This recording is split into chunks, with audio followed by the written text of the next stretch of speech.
ಹರೇ ರಾಮ ರಾಮ ರಾಮ ಹರೇ ಹರೇ.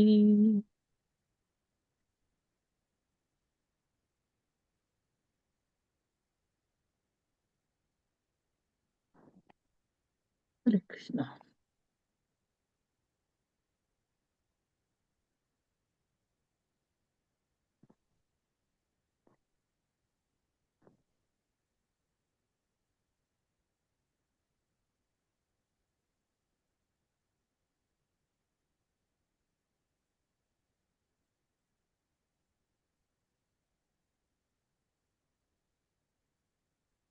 ಹರೇ ಕೃಷ್ಣ. ಎಲ್ಲರಿಗೂ ಧನ್ಯವಾದಗಳು ಇಂದಿನ ಸಭೆಗೆ ಬಂದಿದ್ದಕ್ಕಾಗಿ. ಎಲ್ಲರಿಗೂ ಸ್ಕ್ರೀನ್ ಕಾಣಿಸ್ತಾ ಇದೆಯಾ? ಕಾಣಿಸ್ತಾ ಇದೆ ಪ್ರಭು, ಕಾಣಿಸ್ತಾ ಇದೆ. ಹರೇ ಕೃಷ್ಣ. ಸ್ವಲ್ಪ ನೆಟ್ವರ್ಕ್ ಇಶ್ಯೂಸ್ ಇಂದ ಸ್ವಲ್ಪ ಲೇಟ್ ಆಯಿತು, ಸೊ ದಯವಿಟ್ಟು ಕ್ಷಮೆ ಇರಲಿ. ಸೊ ನಾವು ಇಂದಿನ ದಿನ ಮಹಾಜನರ ಒಂದು ಪರಂಪರೆಯಲ್ಲಿ ಏನು ಬಂದಿದೆ, ನಮಗೆ ಮಹಾಜನರ ಬಗ್ಗೆ ತಿಳ್ಕೊತಾ ಇದ್ವಿ ಕಳೆದ 8 ದಿನಗಳಿಂದ. ಸೊ ಇವತ್ತಿನ ದಿನದಲ್ಲಿ ಆ ಸಂಕಲೆಯಲ್ಲಿ ಇವತ್ತಿನ ದಿನ ನಾವು ಭೀಷ್ಮ ಪಿತಾಮಹರ ಬಗ್ಗೆ ತಿಳ್ಕೊಳ್ಳಿಕ್ಕಿದ್ದೀವಿ. ಸೊ ಇದನ್ನು ನಾವು ಶ್ರೀ ಶ್ರೀ ಇಸ್ಕಾನ್ ಮಂಗಳೂರಿನ ಪ್ರೆಸಿಡೆಂಟ್ ನಾಮನಿ ದಾಸ್ ಪ್ರಭುಜಿ ಮತ್ತು ಇತರ ಹಿರಿಯ ಭಕ್ತರು ಮತ್ತು ಇತರ ಎಲ್ಲ ಹಿರಿಯ ಭಕ್ತರು ಈ ಪ್ರೆಸೆಂಟೇಷನ್ ಮಾಡಲಿಕ್ಕೆ ಎಲ್ಲ ಸಹಾಯ ಮಾಡಿದ್ದಾರೆ. ಅವರೆಲ್ಲರಿಗೂ ಕೃತಜ್ಞತೆಗಳನ್ನು ಅರ್ಪಿಸುತ್ತಾ ಸೊ ನಾವು ಇಂದಿನ ತರಗತಿಯನ್ನು ಪ್ರಾರಂಭ ಮಾಡೋಣ. ಮೊದಲಿಗೆ ಪಂಚತತ್ವ ಮಹಾಮಂತ್ರ. ಜಯ ಶ್ರೀ ಕೃಷ್ಣ ಚೈತನ್ಯ ಪ್ರಭು ನಿತ್ಯಾನಂದ ಶ್ರೀ ಅದ್ವೈತ ಗದಾಧರ ಶ್ರೀವಾಸಾದಿ ಗೌರ ಭಕ್ತವೃಂದ. ಹರೇ ಕೃಷ್ಣ ಕೃಷ್ಣ ಕೃಷ್ಣ ಹರೇ ಹರೇ, ಹರೇ ರಾಮ ರಾಮ ರಾಮ ಹರೇ ಹರೇ. ಶ್ರೀ ಗುರುಗಳಿಗೆ ಪ್ರಣಾಮವನ್ನು ಅರ್ಪಿಸುತ್ತಾ ಓಂ ಅಜ್ಞಾನತಿಮಿರಾಂಧಸ್ಯ ಜ್ಞಾನಾಂಜನ ಶಲಾಕಯ ಚಕ್ಷುರುನ್ಮಿಲಿತಂ ಯೇನ ತಸ್ಮೈ ಶ್ರೀ ಗುರವೇ ನಮಃ. ನಮೋ ವಿಷ್ಣುಪಾದಾಯ ಕೃಷ್ಣಪೃಷ್ಠಾಯ ಭೂತಲೆ ಶ್ರೀಮತೆ ಭಕ್ತಿವೇದಾಂತ ಸ್ವಾಮಿನಿತಿ ನಾಮಿನೇ. ನಮಸ್ತೆ ಸರಸ್ವತೀ ದೇವಿ ಗೌರವಾಣಿ ಪ್ರಚಾರಿಣೆ ನಿರ್ವಿಶೇಷ ಶೂನ್ಯವಾದಿ ಪಾಶ್ಚಾತ್ಯ ದೇಶತಾರಿಣೆ. ಹೇ ಶ್ರೀ ಕೃಷ್ಣ ಚೈತನ್ಯ ಪ್ರಭು ನಿತ್ಯಾನಂದ ಶ್ರೀ ಅದ್ವೈತ ಗದಾಧರ ಶ್ರೀವಾಸಾದಿ ಗೌರ ಭಕ್ತವೃಂದ. ಹರೇ ಕೃಷ್ಣ ಕೃಷ್ಣ ಕೃಷ್ಣ ಹರೇ ಹರೇ, ಹರೇ ರಾಮ ರಾಮ ರಾಮ ಹರೇ ಹರೇ. ಪ್ರಭುಪಾದ ಕಿ ಜೈ. ಹರೇ ಕೃಷ್ಣ. ಭೀಷ್ಮ ಪಿತಾಮಹರು ಕೃಷ್ಣನನ್ನು ಅರಿತುಕೊಂಡ ಮಹಾಜನರಲ್ಲಿ ಕೆಲವರು. ಈ ಇಂದಿನ ತರಗತಿ ನಾವು ಏನು ಡಿಸ್ಕಸ್ ಮಾಡ್ತಾ ಇದ್ದೀವಿ, ಇಸ್ಕಾನ್ ಶ್ರೀಮದ್ ಭಾಗವತಂ ನ ಗ್ರಂಥದ ಮೇಲೆ ಆಧಾರಿತವಾಗಿದೆ. ನಾವು 12 ಮಹಾಜನಗಳ ಬಗ್ಗೆ ಕೇಳಿದ್ದೀವಿ. ಇಂದಿನ ದಿನ ನಾವು ಪ್ರಾರಂಭ ಮಾಡಲಿಕ್ಕೆ ಮುಂಚೆ ಸ್ವಲ್ಪ ಅದನ್ನ ನಾವು ರಿಫ್ರೆಶ್ ಮಾಡ್ಕೊಳ್ಳೋಣ. 12 ಮಹಾಜನಗಳ ಬಗ್ಗೆ ಶ್ರೀಮದ್ ಭಾಗವತದ 6ನೇ ಕ್ಯಾಂಟೋದ 3ನೇ ಅಧ್ಯಾಯ 20-21 ಶ್ಲೋಕದಲ್ಲಿ ಇದೆ. ಸೊ ಅದರಲ್ಲಿ ಭಗವಾನ್ ಬ್ರಹ್ಮ, ನಾರದ ಮುನಿ, ಭಗವಾನ್ ಶಿವ, ಕುಮಾರರು, ಕಪಿಲ ಮಹಾದೇವರು, ಕಪಿಲ ಭಗವಾನರು, ಸ್ವಯಂಭೂ ಮನು, ಪ್ರಹ್ಲಾದ ಮಹಾರಾಜರು, ಜನಕ ಮಹಾರಾಜರು, ಭೀಷ್ಮದೇವರು, ಬಲಿ ಮಹಾರಾಜರು, ಸುಖದೇವ ಗೋಸ್ವಾಮಿಗಳು ಮತ್ತು ಯಮರಾಜರು, ಈ ರೀತಿಯಾಗಿ 12 ಮಹಾಜನಗಳ ಒಂದು ಪಟ್ಟಿಯನ್ನು ಕೊಡಲಾಗಿದೆ. ಸೊ ಇದು ನಾವು ಮುಂದಕ್ಕೆ ಹೋಗೋಕ್ಕೆ ಮುಂಚೆ ಮಹಾಜನರು ಅಂದ್ರೆ ಯಾರು ಅಂತ. ಮಹಾಜನರು ಅಂದ್ರೆ ಯಾರು ಅಂದ್ರೆ ಭಾಗವತ ಧರ್ಮದ ನಿಜವಾದ ತತ್ವಗಳನ್ನು ಅಥವಾ ಪರಮಾತ್ಮನಿಗೆ ಶುದ್ಧ ಭಕ್ತಿಯನ್ನು ಹೇಗೆ ಮಾಡುವುದು, ಪರಮಾತ್ಮನಲ್ಲಿ ಶುದ್ಧ ಭಕ್ತಿಯನ್ನು ಹೇಗೆ ಮಾಡುವುದು, ಅನ್ಯಾಭಿಲಾಷಿತ ಶೂನ್ಯ, ಯಾವುದೇ ಬೇರೆ ಅಭಿಲಾಷೆಗಳು ಇಲ್ಲದೆ ಕೇವಲ ಶುದ್ಧ ಭಕ್ತಿಯನ್ನು ಮಾಡುವುದು. ಸೊ ಆ ಭಕ್ತಿಯಲ್ಲೂ ಕೂಡ ಭಕ್ತಿಯಿಂದ ನಮ್ಗೆ ಏನು ಬೇಕಾಗಿಲ್ಲ, ಕೇವಲ ಭಗವಂತನ ಪ್ರೀತಿ ಅಷ್ಟೇ. ಸೊ ಆ ಭಕ್ತಿಯನ್ನು ಹೇಗೆ ಮಾಡುವುದು ಅನ್ನುವುದರ ಬಗ್ಗೆ ತಿಳಿದಿರುವ ಮಹಾನ್ ಅಧಿಕಾರಿಗಳು ಮತ್ತು ಇವರು ಈ ಭಕ್ತಿಯ ಬಗ್ಗೆ ಇತರರಿಗೂ ಕೂಡ ನಮ್ಮಂತಹ ಒಂದು ನಿಯೋಫೈಟ್ಸ್ ಏನಿದ್ದಾರೆ ನಮಗೂ ಕೂಡ ಅವರು ಮಾರ್ಗದರ್ಶನವನ್ನು ಕೊಡ್ತಾರೆ. ಸೊ ಈ ರೀತಿಯಾಗಿ ಮಹಾಜನರು ಅಂದ್ರೆ ಇಂತಹ ಜನಗಳಿಗೆ ಮಹಾಜನರು ಅಂತ ಹೇಳ್ಬೋದು. ಸೊ ನಾವು ಈಗಾಗಲೇ 8 ಮಹಾಜನರು ನೋಡಿದ್ದೀವಿ. ಬ್ರಹ್ಮದೇವರು, ನಾರದ ಮುನಿಗಳು, ಭಗವಾನ್ ಶಿವ, ಕುಮಾರ, ಕಪಿಲ ದೇವರು, ಸ್ವಯಂಭೂ, ಪ್ರಹ್ಲಾದ್ ಮಹಾರಾಜ್, ಜನಕ್ ಮಹಾರಾಜ್, ಇವರೆಲ್ಲರ ಬಗ್ಗೆ ಹಿಂದಿನ ವಾರದಲ್ಲಿ ತಿಳ್ಕೊಂಡಿದ್ದೀವಿ. ಸೊ ಇಂದಿನ ದಿನವನ್ನು ನಾವು ದ್ವಾದಶಿಯ ದಿನ, ಅತ್ಯಂತ ಒಂದು ಆಸ್ಪಿಷಿಯಸ್ ಡೇ ಅಂತ ಹೇಳ್ಬೋದು. ಇಂದಿನ ದಿವಸ ಭೀಷ್ಮ ದೇವರು ಭೀಷ್ಮ ಪಿತಾಮಹ ಅಂತಾನು ಕರೀತಾರೆ. ಯಾಕಂದ್ರೆ ಸುಮಾರು ಇವರು ಒಂದು ಲೆಕ್ಕದ ಪ್ರಕಾರ ಸುಮಾರು ಒಂದು 800 ವರ್ಷಗಳು ಜೀವನ ಮಾಡಿದ್ರು ಈ ಭೂಮಿ ಮೇಲೆ ಅಂತ ಒಂದು ಇದಿದೆ, ಲೆಕ್ಕ ಇದೆ. ಎಕ್ಸಾಕ್ಟ್ ಅದು ರೆಫರೆನ್ಸ್ ಇಲ್ಲ ಭಾಗವತದಲ್ಲಿ, ಬಟ್ ಎಲ್ಲ ಇವರು ಆಚಾರ್ಯರು ಹೇಳ್ತಾರೆ ಸುಮಾರು 800 ವರ್ಷಗಳು ಬದುಕಿದ್ರು ಅವರು ಅಂದ್ಬಿಟ್ಟು. ಅಂದ್ರೆ ಎಷ್ಟು ಪಿತಾಮಹಗಿಂತ ದೊಡ್ಡ ಪಿತಾಮಹರು ಇವರು, ಅಷ್ಟು ವರ್ಷಗಳು ಬದುಕಿ ಅವರು ಈ ನಮ್ಗೆಲ್ಲ ಒಂದು ಗೈಡೆನ್ಸ್ ತರ ಬದುಕಿದ್ದಾರೆ. ಸೊ ಅವರು ಏನ್ ಮಾಡಿದ್ದಾರೆ ಅನ್ನೋದ್ರ ಬಗ್ಗೆ ನಾವು ಇಂದಿನ ದಿನ ನೋಡೋಣ. ಮೊದಲನೆಯದಾಗಿ ಅವರ ಬಗ್ಗೆ ಸ್ವಲ್ಪ ತಿಳ್ಕೊಳ್ಳೋಣ. ಭೀಷ್ಮದೇವರು ಯಾರು ಅಂದ್ಬಿಟ್ಟು. ಭೀಷ್ಮದೇವರು ಶಾಂತನು ಮಹಾರಾಜರು ಮತ್ತು ಮಾತೆ ಗಂಗೆಯರ ಪುತ್ರರು, ಕೊನೆಯ ಪುತ್ರರು ಅಂತ ಹೇಳ್ಬೋದು, 8ನೇ ಪುತ್ರರು. ಮೂಲ ಹೆಸರು ಅವರಿಗೆ 8 ಪುತ್ರರು ಹುಟ್ಟುತ್ತಾರೆ. ಅದರಲ್ಲಿ 7 ಪುತ್ರರನ್ನು ಗಂಗೆ ಮಾತೆ, ಅದು ಗಂಗೆಯಲ್ಲಿ ಅವರು ವಸುಗಳು, ಅಷ್ಟವಸುಗಳು. ಅವರು ಗಂಗೆ ಮಾತೆ ಏನ್ ಮಾಡ್ತಾರೆ, ಸ್ವಲ್ಪ ಗಟ್ಟಿ ಹೇಳಿ ಗುರುಗಳೇ, ಹೌದಾ ಕೇಳಿಸ್ತಾ ಇಲ್ವಾ? ಓಕೆ, ವಾಯ್ಸ್ ಸಣ್ಣ ಇದೆ, ವಾಯ್ಸ್ ಕೇಳಿಸ್ತಾ ಇಲ್ವಾ? ಎಲ್ರಿಗೂ ಕೇಳಿಸ್ತಾ ಇಲ್ವಾ? ತುಂಬಾ ಸಣ್ಣ ಬರ್ತಾ ಇದೆ. ಸ್ವಲ್ಪ ಜೋರಾಗಿ ಹೇಳಿ ಪ್ರಭುಜಿ. ಹೌದಾ, ಈಗ ಕೇಳಿಸ್ತಾ ಇದೆಯಾ? ಈಗ ಕೇಳಿಸ್ತಾ ಇದೆಯಾ? ಇಂಟ್ರೆಸ್ಟ್ ಬರ್ಬೇಕಲ್ಲ, ದೊಡ್ಡಕ್ಕೆ ಬಂದ್ರೆ ವಾಯ್ಸ್ ಇಂಟ್ರೆಸ್ಟ್ ಬರುತ್ತೆ ಕೇಳಲಿಕ್ಕೆ. ಅಲ್ಲ, ಈಗ ತುಂಬಾ ಕೇಳಿಸ್ತಾ ಇದೆಯಾ? ಬರ್ತಾ ಇದೆ ಪ್ರಭುಜಿ, ಬಟ್ ಅಷ್ಟು ಇದಿಲ್ಲ, ವಾಯ್ಸ್ ಕಡಿಮೆ, ವಾಯ್ಸ್ ಸ್ಲೋ ಇದೆ, ಸ್ವಲ್ಪ ವಾಲ್ಯೂಮ್ ಜಾಸ್ತಿ ಮಾಡಿ ಪ್ರಭು ಅಷ್ಟೇ. ಮತ್ತಾಜಿ ನಂದು ಫುಲ್ ವಾಲ್ಯೂಮ್ ಇದೆಯಲ್ಲ, ನಾನು ಆಲ್ಮೋಸ್ಟ್ ಮನೆಗೆಲ್ಲ ಕೇಳಿಸುವಂಗ್ ಮಾತಾಡ್ತಾ ಇದ್ದೀನಿ. ಇವಾಗ ಪರವಾಗಿಲ್ಲ ಪ್ರಭುಜಿ, ಈಗ ಪರವಾಗಿಲ್ಲ, ಈಗ ಇವಾಗ ಪರವಾಗಿಲ್ವಾ? ಸೊ ಎಲ್ರು ನಿಮ್ಮ ವಾಲ್ಯೂಮ್ ಸ್ವಲ್ಪ ಜಾಸ್ತಿ ಮಾಡ್ಕೊಳ್ಳಿ.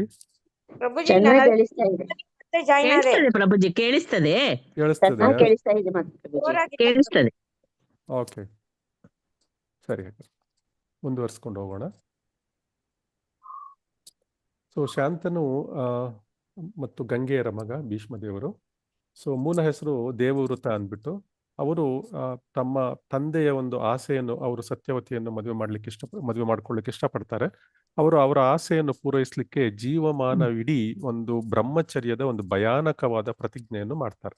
ಅಂದ್ರೆ ಭೀಷ್ಮ ಅಂದ್ರೇನೆ ಭಯಂಕರ ಎಂಬ ಹೆಸರನ್ನು ಅವರು ಪಡೀತಾರೆ. ಸೊ ಇವರು ಕೌರವರು ಮತ್ತು ಪಾಂಡವರು ಇಬ್ಬರಿಗೂ ಕೂಡ ಅವರು ಪಿತಾಮಹರೇ. ಅವರು ಸತ್ಯ, ಶೌರ್ಯ ಮತ್ತು ಅಚಲ ಧರ್ಮಕ್ಕೆ ತುಂಬಾ ಹೆಸರುವಾಸಿ.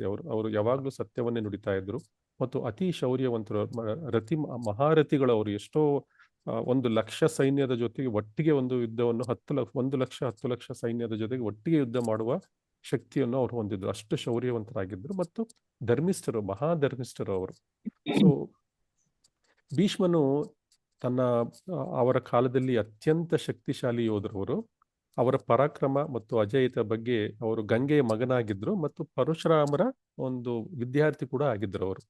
ಸೊ ಶಂತನು, ಮಹಾರಾಜ ಶಂತ ಏನ್ ಮಾಡ್ತಾನೆ, ಮತ್ತು ಗಂಗಾದೇವಿಗೆ ಜನಿಸಿದ ರಾಜ್ಕುಮಾರ್ ಅವರು 800 ವರ್ಷಗಳು ರಾಜ್ಯದಲ್ಲೇ ಇದ್ರು. ಅವರು ರಾಜಭಾರದ ಒಂದು ಹೊಣೆಯನ್ನು ಹೊತ್ಕೊಂಡಿರ್ಲಿಲ್ಲ, ಆದ್ರೆ ರಾಜರಿಗೆ ಸಹಾಯ ಮಾಡಿಕೊಂಡು ಎಲ್ರಿಗೂ ಒಂದು ಉಪದೇಶವನ್ನು ಮಾಡಿಕೊಂಡು 800 ವರ್ಷಗಳು ಅವರು ಅರಮನೆಯಲ್ಲೇ ಇದ್ರು.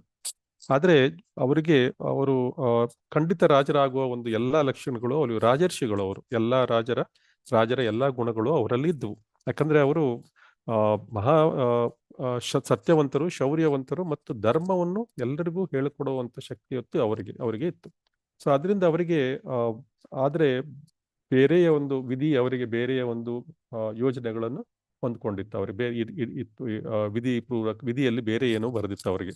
ಸೊ ಅವರು ಒಂದು ತುಂಬಾ ಕಠಿಣವಾದ ಒಂದು ಪ್ರತಿಜ್ಞೆಗಳನ್ನು ಮಾಡ್ತಾರೆ. ಆ ಪ್ರತಿಜ್ಞೆಗಳು ಏನು ಅಂದ್ರೆ, ಒಂದು ಕಾಲದಲ್ಲಿ ರಾಜ ಶಂತ ನದಿ ದೇವತೆ ಅಂದ್ರೆ ಗಂಗೆ ಮಾತೆಯನ್ನು ಪ್ರೀತಿಸ್ತಾ ಇದ್ಲು. ಗಂಗೆ ಮಾತೆ ಅವನನ್ನು ಮದುವೆ ಮಾಡ್ಲಿಕ್ಕೆ ಒಪ್ಕೊಳ್ತಾಳೆ. ಆದ್ರೆ ಒಂದು ಷರತ್ತು ಹಾಕ್ತಾಳೆ. ಅವಳು ಏನೇ ಮಾಡಿದ್ರು ಈ ಶಂತ ಮಹಾರಾಜರು ಏನು ಹೇಳಬಾರದು. ಅವಳು ಏನ್ ಬೇಕಾದ್ರೂ ಮಾಡಬಹುದು, ಶಂತ ಮಹಾರಾಜರು ಏನು ಹೇಳಬಾರದು. ಅವರಿಗೆ 7 ಮಕ್ಕಳು ಹುಟ್ಟುತ್ತಾರೆ. ಅದು 7 ಮಕ್ಕಳನ್ನು ಅವಳು ಏನ್ ಮಾಡ್ತಾಳೆ, ಗಂಗಾ ಅದು ನದಿಯಲ್ಲಿ ಮುಳುಗಿಸಿ ಸಾಯಿಸ್ಬಿಡ್ತಾಳೆ. ಸೊ ಆದ್ರೆ 8ನೇ ಮಗು ಬಂದಾಗ ಅವರು ಭೀಷ್ಮರು ಬಂದಾಗ ಅವರನ್ನು ಮುಳುಗಿಸ್ಲಿಕ್ಕೆ ಪ್ರಯತ್ನ ಪಟ್ಟಾಗ ಶಂತನು ಮಹಾರಾಜ ಹೇಳ್ತಾನೆ, ನಿಲ್ಸಿದು, ನೀನ್ ಮಾಡೋ ಹಾಗಿಲ್ಲ. ಈ ತರ 7 ಜನನ ಆಗ್ಲೇ ಮುಳುಗಿಸ್ಬಿಟ್ಟಿದ್ಯಾ ನೀನು, ನಾನು ನಿನ್ಗೇನು ಹೇಳಲಿಲ್ಲ. ಆದ್ರೆ 8ನೇವನ್ನು ಇದನ್ನ ನಾನು ಕೇಳ್ತಾ ಇದ್ದೀನಿ, ಯಾಕೆ ನೀನ್ ಮುಳುಗಿಸ್ತಾ ಇದೀಯಾ ಅಂತೇಳಿ. ಅವಾಗ ಗಂಗಾ ಮಾತೆ ಹೇಳ್ತಾಳೆ, ನೀನು ವಾಗ್ದಾನವನ್ನು ಮುರಿದಿದ್ದೀಯ, ನಾನು ಏನೇ ಮಾಡಿದ್ರು ಏನು ಕೇಳಲ್ಲ ಅಂತ ಹೇಳಿದ್ದಿ. ಸೊ ನೀವು ವಾಗ್ದಾನವನ್ನು ಮುರಿದಿದ್ದೀಯ, ಆದ್ರೂ ನಿನ್ಗೆ ಸತ್ಯವನ್ನು ಹೇಳ್ತಾ ಇದ್ದೇನೆ. ಸತ್ಯ ಏನು ಅಂದ್ರೆ ಇವರು ಅಷ್ಟವಶುಗಳು. ಇವರು ಭೂಮಿ ಮೇಲೆ ಜನಿಸ್ಲಿ ಅಂದ್ಬಿಟ್ಟು ಶಾಪ ಕೊಟ್ಟಿದ್ದಾರೆ ಅವರಿಗೆ. ಅದಕ್ಕೆ ಶಾಪಗ್ರಸ್ತರಾಗಿರೋ ಇವರು ಅಷ್ಟವಸುಗಳು ಈಗ ನನ್ನ ಹೊಟ್ಟೆಯಲ್ಲಿ ಹುಟ್ಟಿದ್ದಾರೆ. ನಿನ್ನ ಮೂಲಕವಾಗಿ ಈ 7 ವಸುಗಳಿಗೆ ಅವರಿಗೆ ಈಗ ಮುಕ್ತಿ ಸಿಕ್ಕಿದೆ, ಶಾಪದಿಂದ ಮುಕ್ತ ಆಗಿದೆ. ಆದ್ರೆ ಈ ಕೊನೆಯವನು, ಇವನ ಹೆಸರು ಪ್ರಭಾಸ ಅಂತ. ಇಲ್ಲಿ ಇವನು ತನ್ನ ಪೂರ್ಣ ಜೀವನವನ್ನು ನಡೆಸಲೇಬೇಕಾಗತ್ತೆ, ಯಾಕಂದ್ರೆ ನೀನು ನನಗೆ ಅವನಿಗೆ ಮುಕ್ತಿ ಕೊಡ್ಲಿಕ್ಕೆ ಬಿಡ್ಲಿಲ್ಲ ಅಂತ ಹೇಳ್ತಾಳೆ. ಸೊ ಆಮೇಲೆ ಅವಳು ಹೇಳ್ತಾಳೆ, ಗಂಗಾ ಮಾತೆ ಹೇಳ್ತಾಳೆ, ಇವನಿಗೆ ಸರಿಯಾದ ಒಂದು ಎಜುಕೇಶನ್ ಎಲ್ಲ ಕೊಟ್ಬಿಟ್ಟು ನಾನು ಅವನನ್ನು ಮತ್ತೆ ಕರ್ಕೊಂಡ್ಬಂದು ನಿನ್ನಲ್ಲಿ ಬಿಡ್ತೀನಿ ಅಂತ ಹೇಳ್ಬಿಟ್ಟು ಅವನಿಗೆ ಪ್ರಾಮಿಸ್ ಮಾಡ್ಬಿಟ್ಟು ಅವ್ರೇನ್ ಮಾಡ್ತಾಳೆ, ಮಗುವನ್ನು ಸ್ವರ್ಗಕ್ಕೆ ಕರ್ಕೊಂಡು ಹೋಗ್ತಾಳೆ. ಅವನಿಗೆ ದೇವವೃತ ಅಂತ ಹೆಸರಿಡ್ತಾರೆ. ಮತ್ತು ಅವರಿಗೆ ದೊಡ್ಡ ದೊಡ್ಡ ಗುರುಗಳು ಬೃಹಸ್ಪತಿನ, ಯಾಕಂದ್ರೆ ಮಹಾಧರ್ಮಿಷ್ಠರು ಅಂದ್ರೆ ಅವರಿಗೆ ಧರ್ಮಿಷ್ಠದ ಒಂದು ಧರ್ಮ ಮತ್ತು ಈ ವೇದಗಳ ಎಲ್ಲ ಒಂದು ಜ್ಞಾನ ಇರಬೇಕು ಅಂದ್ರೆ ಅವರು ಬೃಹಸ್ಪತಿಗಿಂತ ದೊಡ್ಡ ಗುರುಗಳು ಯಾರಿದ್ದಾರೆ ನಮ್ಗೆ?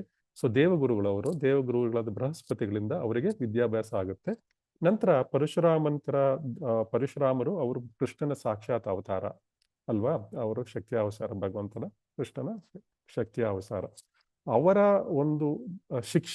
ಒಂದು ಇದರಲ್ಲಿ ಅವ್ರಿಗೆ ಅವ್ರಿಗೆ ಶಿಕ್ಷೆಯನ್ನು ಕೊಡಿಸ್ತಾಳೆ, ಅವರ ಒಂದು ಶಿಕ್ಷಣವನ್ನು ಕೊಡಿಸ್ತಾಳೆ ಗಂಗೆ ಮಾತೆ.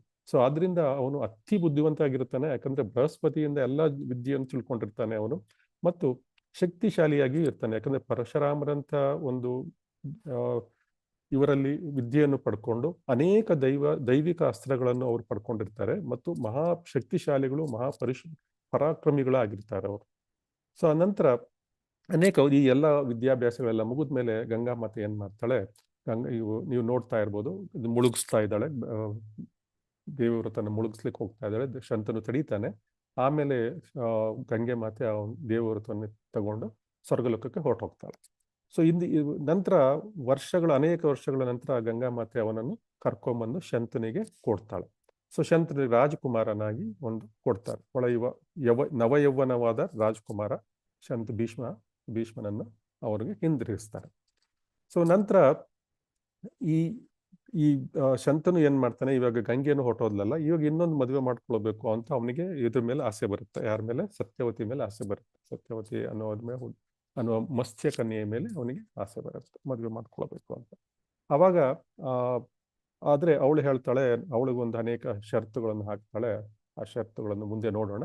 ಸೊ ಆದ್ರೂ ಅವನು ಈ ಭೀಷ್ಮ ಪಿತಾಮಹ ಆ ಷರತ್ತುಗಳಿಗೆ ಇವರು ಶಂತನು ಮಹಾರಾಜ ಆ ಷರತ್ತುಗಳಿಗೆ ಒಪ್ಕೊಳ್ಳೋದಿಲ್ಲ. ಆದ್ರೆ ಭೀಷ್ಮ ಪಿತಾಮಹನಿಗೆ ಗೊತ್ತಾಗುತ್ತೆ. ಸೊ ಭೀಷ್ಮ ಪಿತಾಮಹ ಯಾಕೆ ತನ್ನ ತಂದೆ ಶಂತನು ಮಹಾರಾಜರು ಖಿನ್ನರಾಗಿದ್ದಾರೆ ಅಂದ್ರೆ ಮನಸ್ಸಿಗೆ ಹಚ್ಕೊಂಡ್ಬಿಟ್ಟಿದ್ದಾರೆ, ತುಂಬಾ ಏನು ರಾಜಭಾರವನ್ನು ಮಾಡ್ತಾ ಇಲ್ಲ, ಯಾವಾಗ್ಲೂ ದುಃಖ ಪೀಡಿತರಾಗಿರ್ತಾರೆ ಏನು ಅದನ್ನು ತಿಳ್ಕೊಳ್ಳಕ್ಕೆ ಪ್ರಯತ್ನ ಪಡ್ತಾನೆ. ಸೊ ಕೊನೆಯಲ್ಲಿ ಅವನಿಗೆ ಗೊತ್ತಾಗುತ್ತೆ, ಅವನು ಈ ಸತ್ಯವತಿಗೆ ಮನಸ್ಸನ್ನು ಕೊಟ್ಟಿದ್ದಾನೆ ರಾಜ ಶಂತ.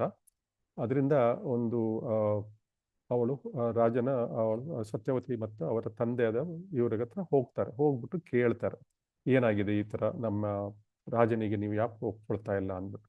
ಆವಾಗ ಸತ್ಯವತಿ ತನ್ನ ಒಂದು ಷರತ್ತುಗಳನ್ನು ಹಾಕ್ತಾಳೆ. ನನಗೆ ಹುಟ್ಟಿದ ಮಕ್ಕಳು ಮಾತ್ರ ಹಸ್ತಿನಾಪುರದ ಸಿಂಹಾಸನಕ್ಕೆ ಅರ್ಹರಾಗಬೇಕು, ಅವರು ಮಾತ್ರ ಸಿಂಹಾಸನವನ್ನು ಏರ್ಬೇಕು, ಬೇರೆ ಯಾರು ಸಿಂಹಾಸನವನ್ನು ಏರ್ಲಿಕ್ಕೆ ಇಲ್ಲ. ಶಂತನು ಆದ್ಮೇಲೆ ಅವರೇ ಸಿಂಹಾಸನವನ್ನು ಏರ್ಬೇಕು. ಸೊ ಈ ಷರತ್ತು ಒಪ್ಕೊಳ್ಳಿಕ್ಕೆ ಸಂತ ಮಹಾರಾಜರು ಸಿದ್ಧರಾಗಿರೋದಿಲ್ಲ. ಆದ್ರೆ ಯಾಕಂದ್ರೆ ಅವರು ದೇವವ್ರತ ಆಕ್ಚುಲಿ ನ್ಯಾಯಯುತವಾಗಿ ದೇವವ್ರತನಿಗೆ ಬರಬೇಕು.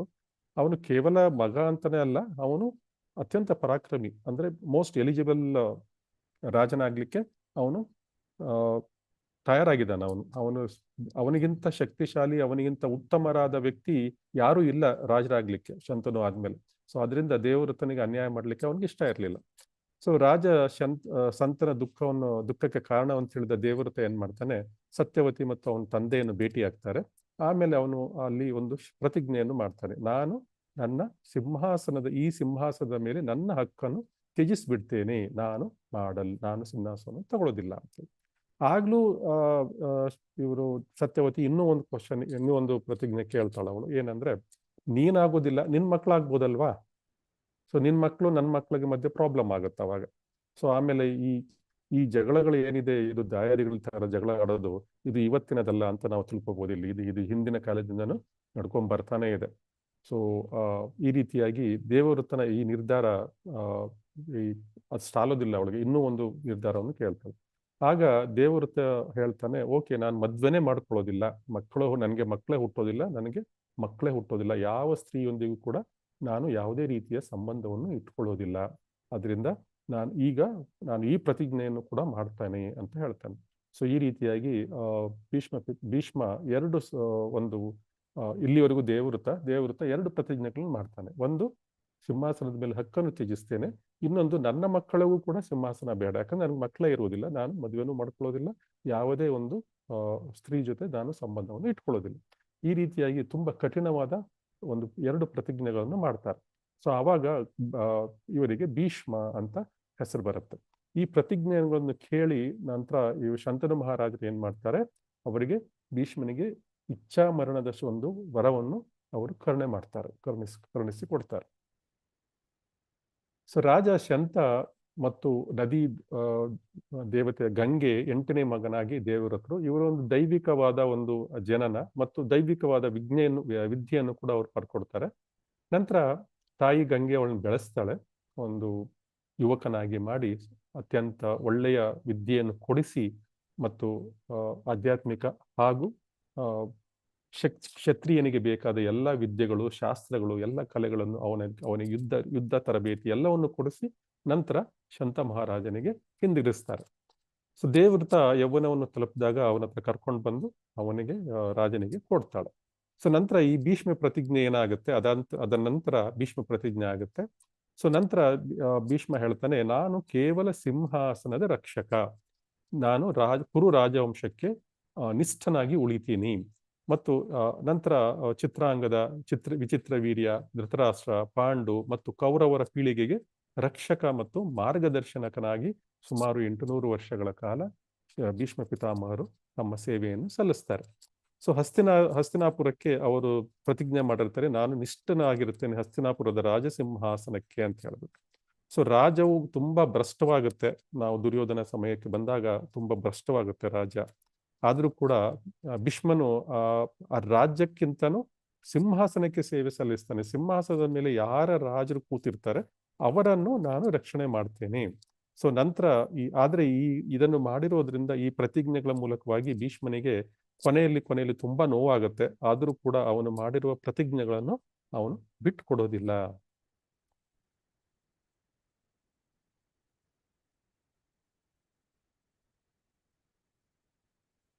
ನಂತರ ಕುರುಕ್ಷೇತ್ರ ಯುದ್ಧದ ಸಮಯ ಬರುತ್ತೆ. ಮೊದಲು 10 ದಿನಗಳವರೆಗೆ ಕೌರವರ ಸೈನ್ಯದ ಸೈನ್ಯಾಧಿಕಾರಿಯಾಗಿ, ಸೇನಾಪತಿಯಾಗಿ ಅವರು ತಮ್ಮ ಸೇವೆಯನ್ನು ಮಾಡ್ತಾರೆ.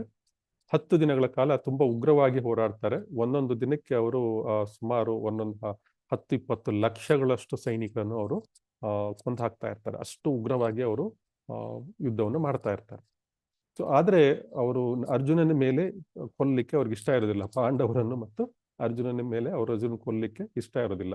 ಯಾಕಂದ್ರೆ ಕೇವಲ ಅವರು ಬರೇ ಕುರುಡು ಪ್ರೇಮ ಅಂತಲ್ಲ, ಅರ್ಜುನ ಮತ್ತು ಪಾಂಡವರು ಧರ್ಮದ ಪರವಾಗಿದ್ದಾರೆ, ಧರ್ಮದಲ್ಲಿದ್ದಾರೆ. ಅವರಿಗೆ ತುಂಬಾ ಅನ್ಯಾಯ ಆಗಿದೆ.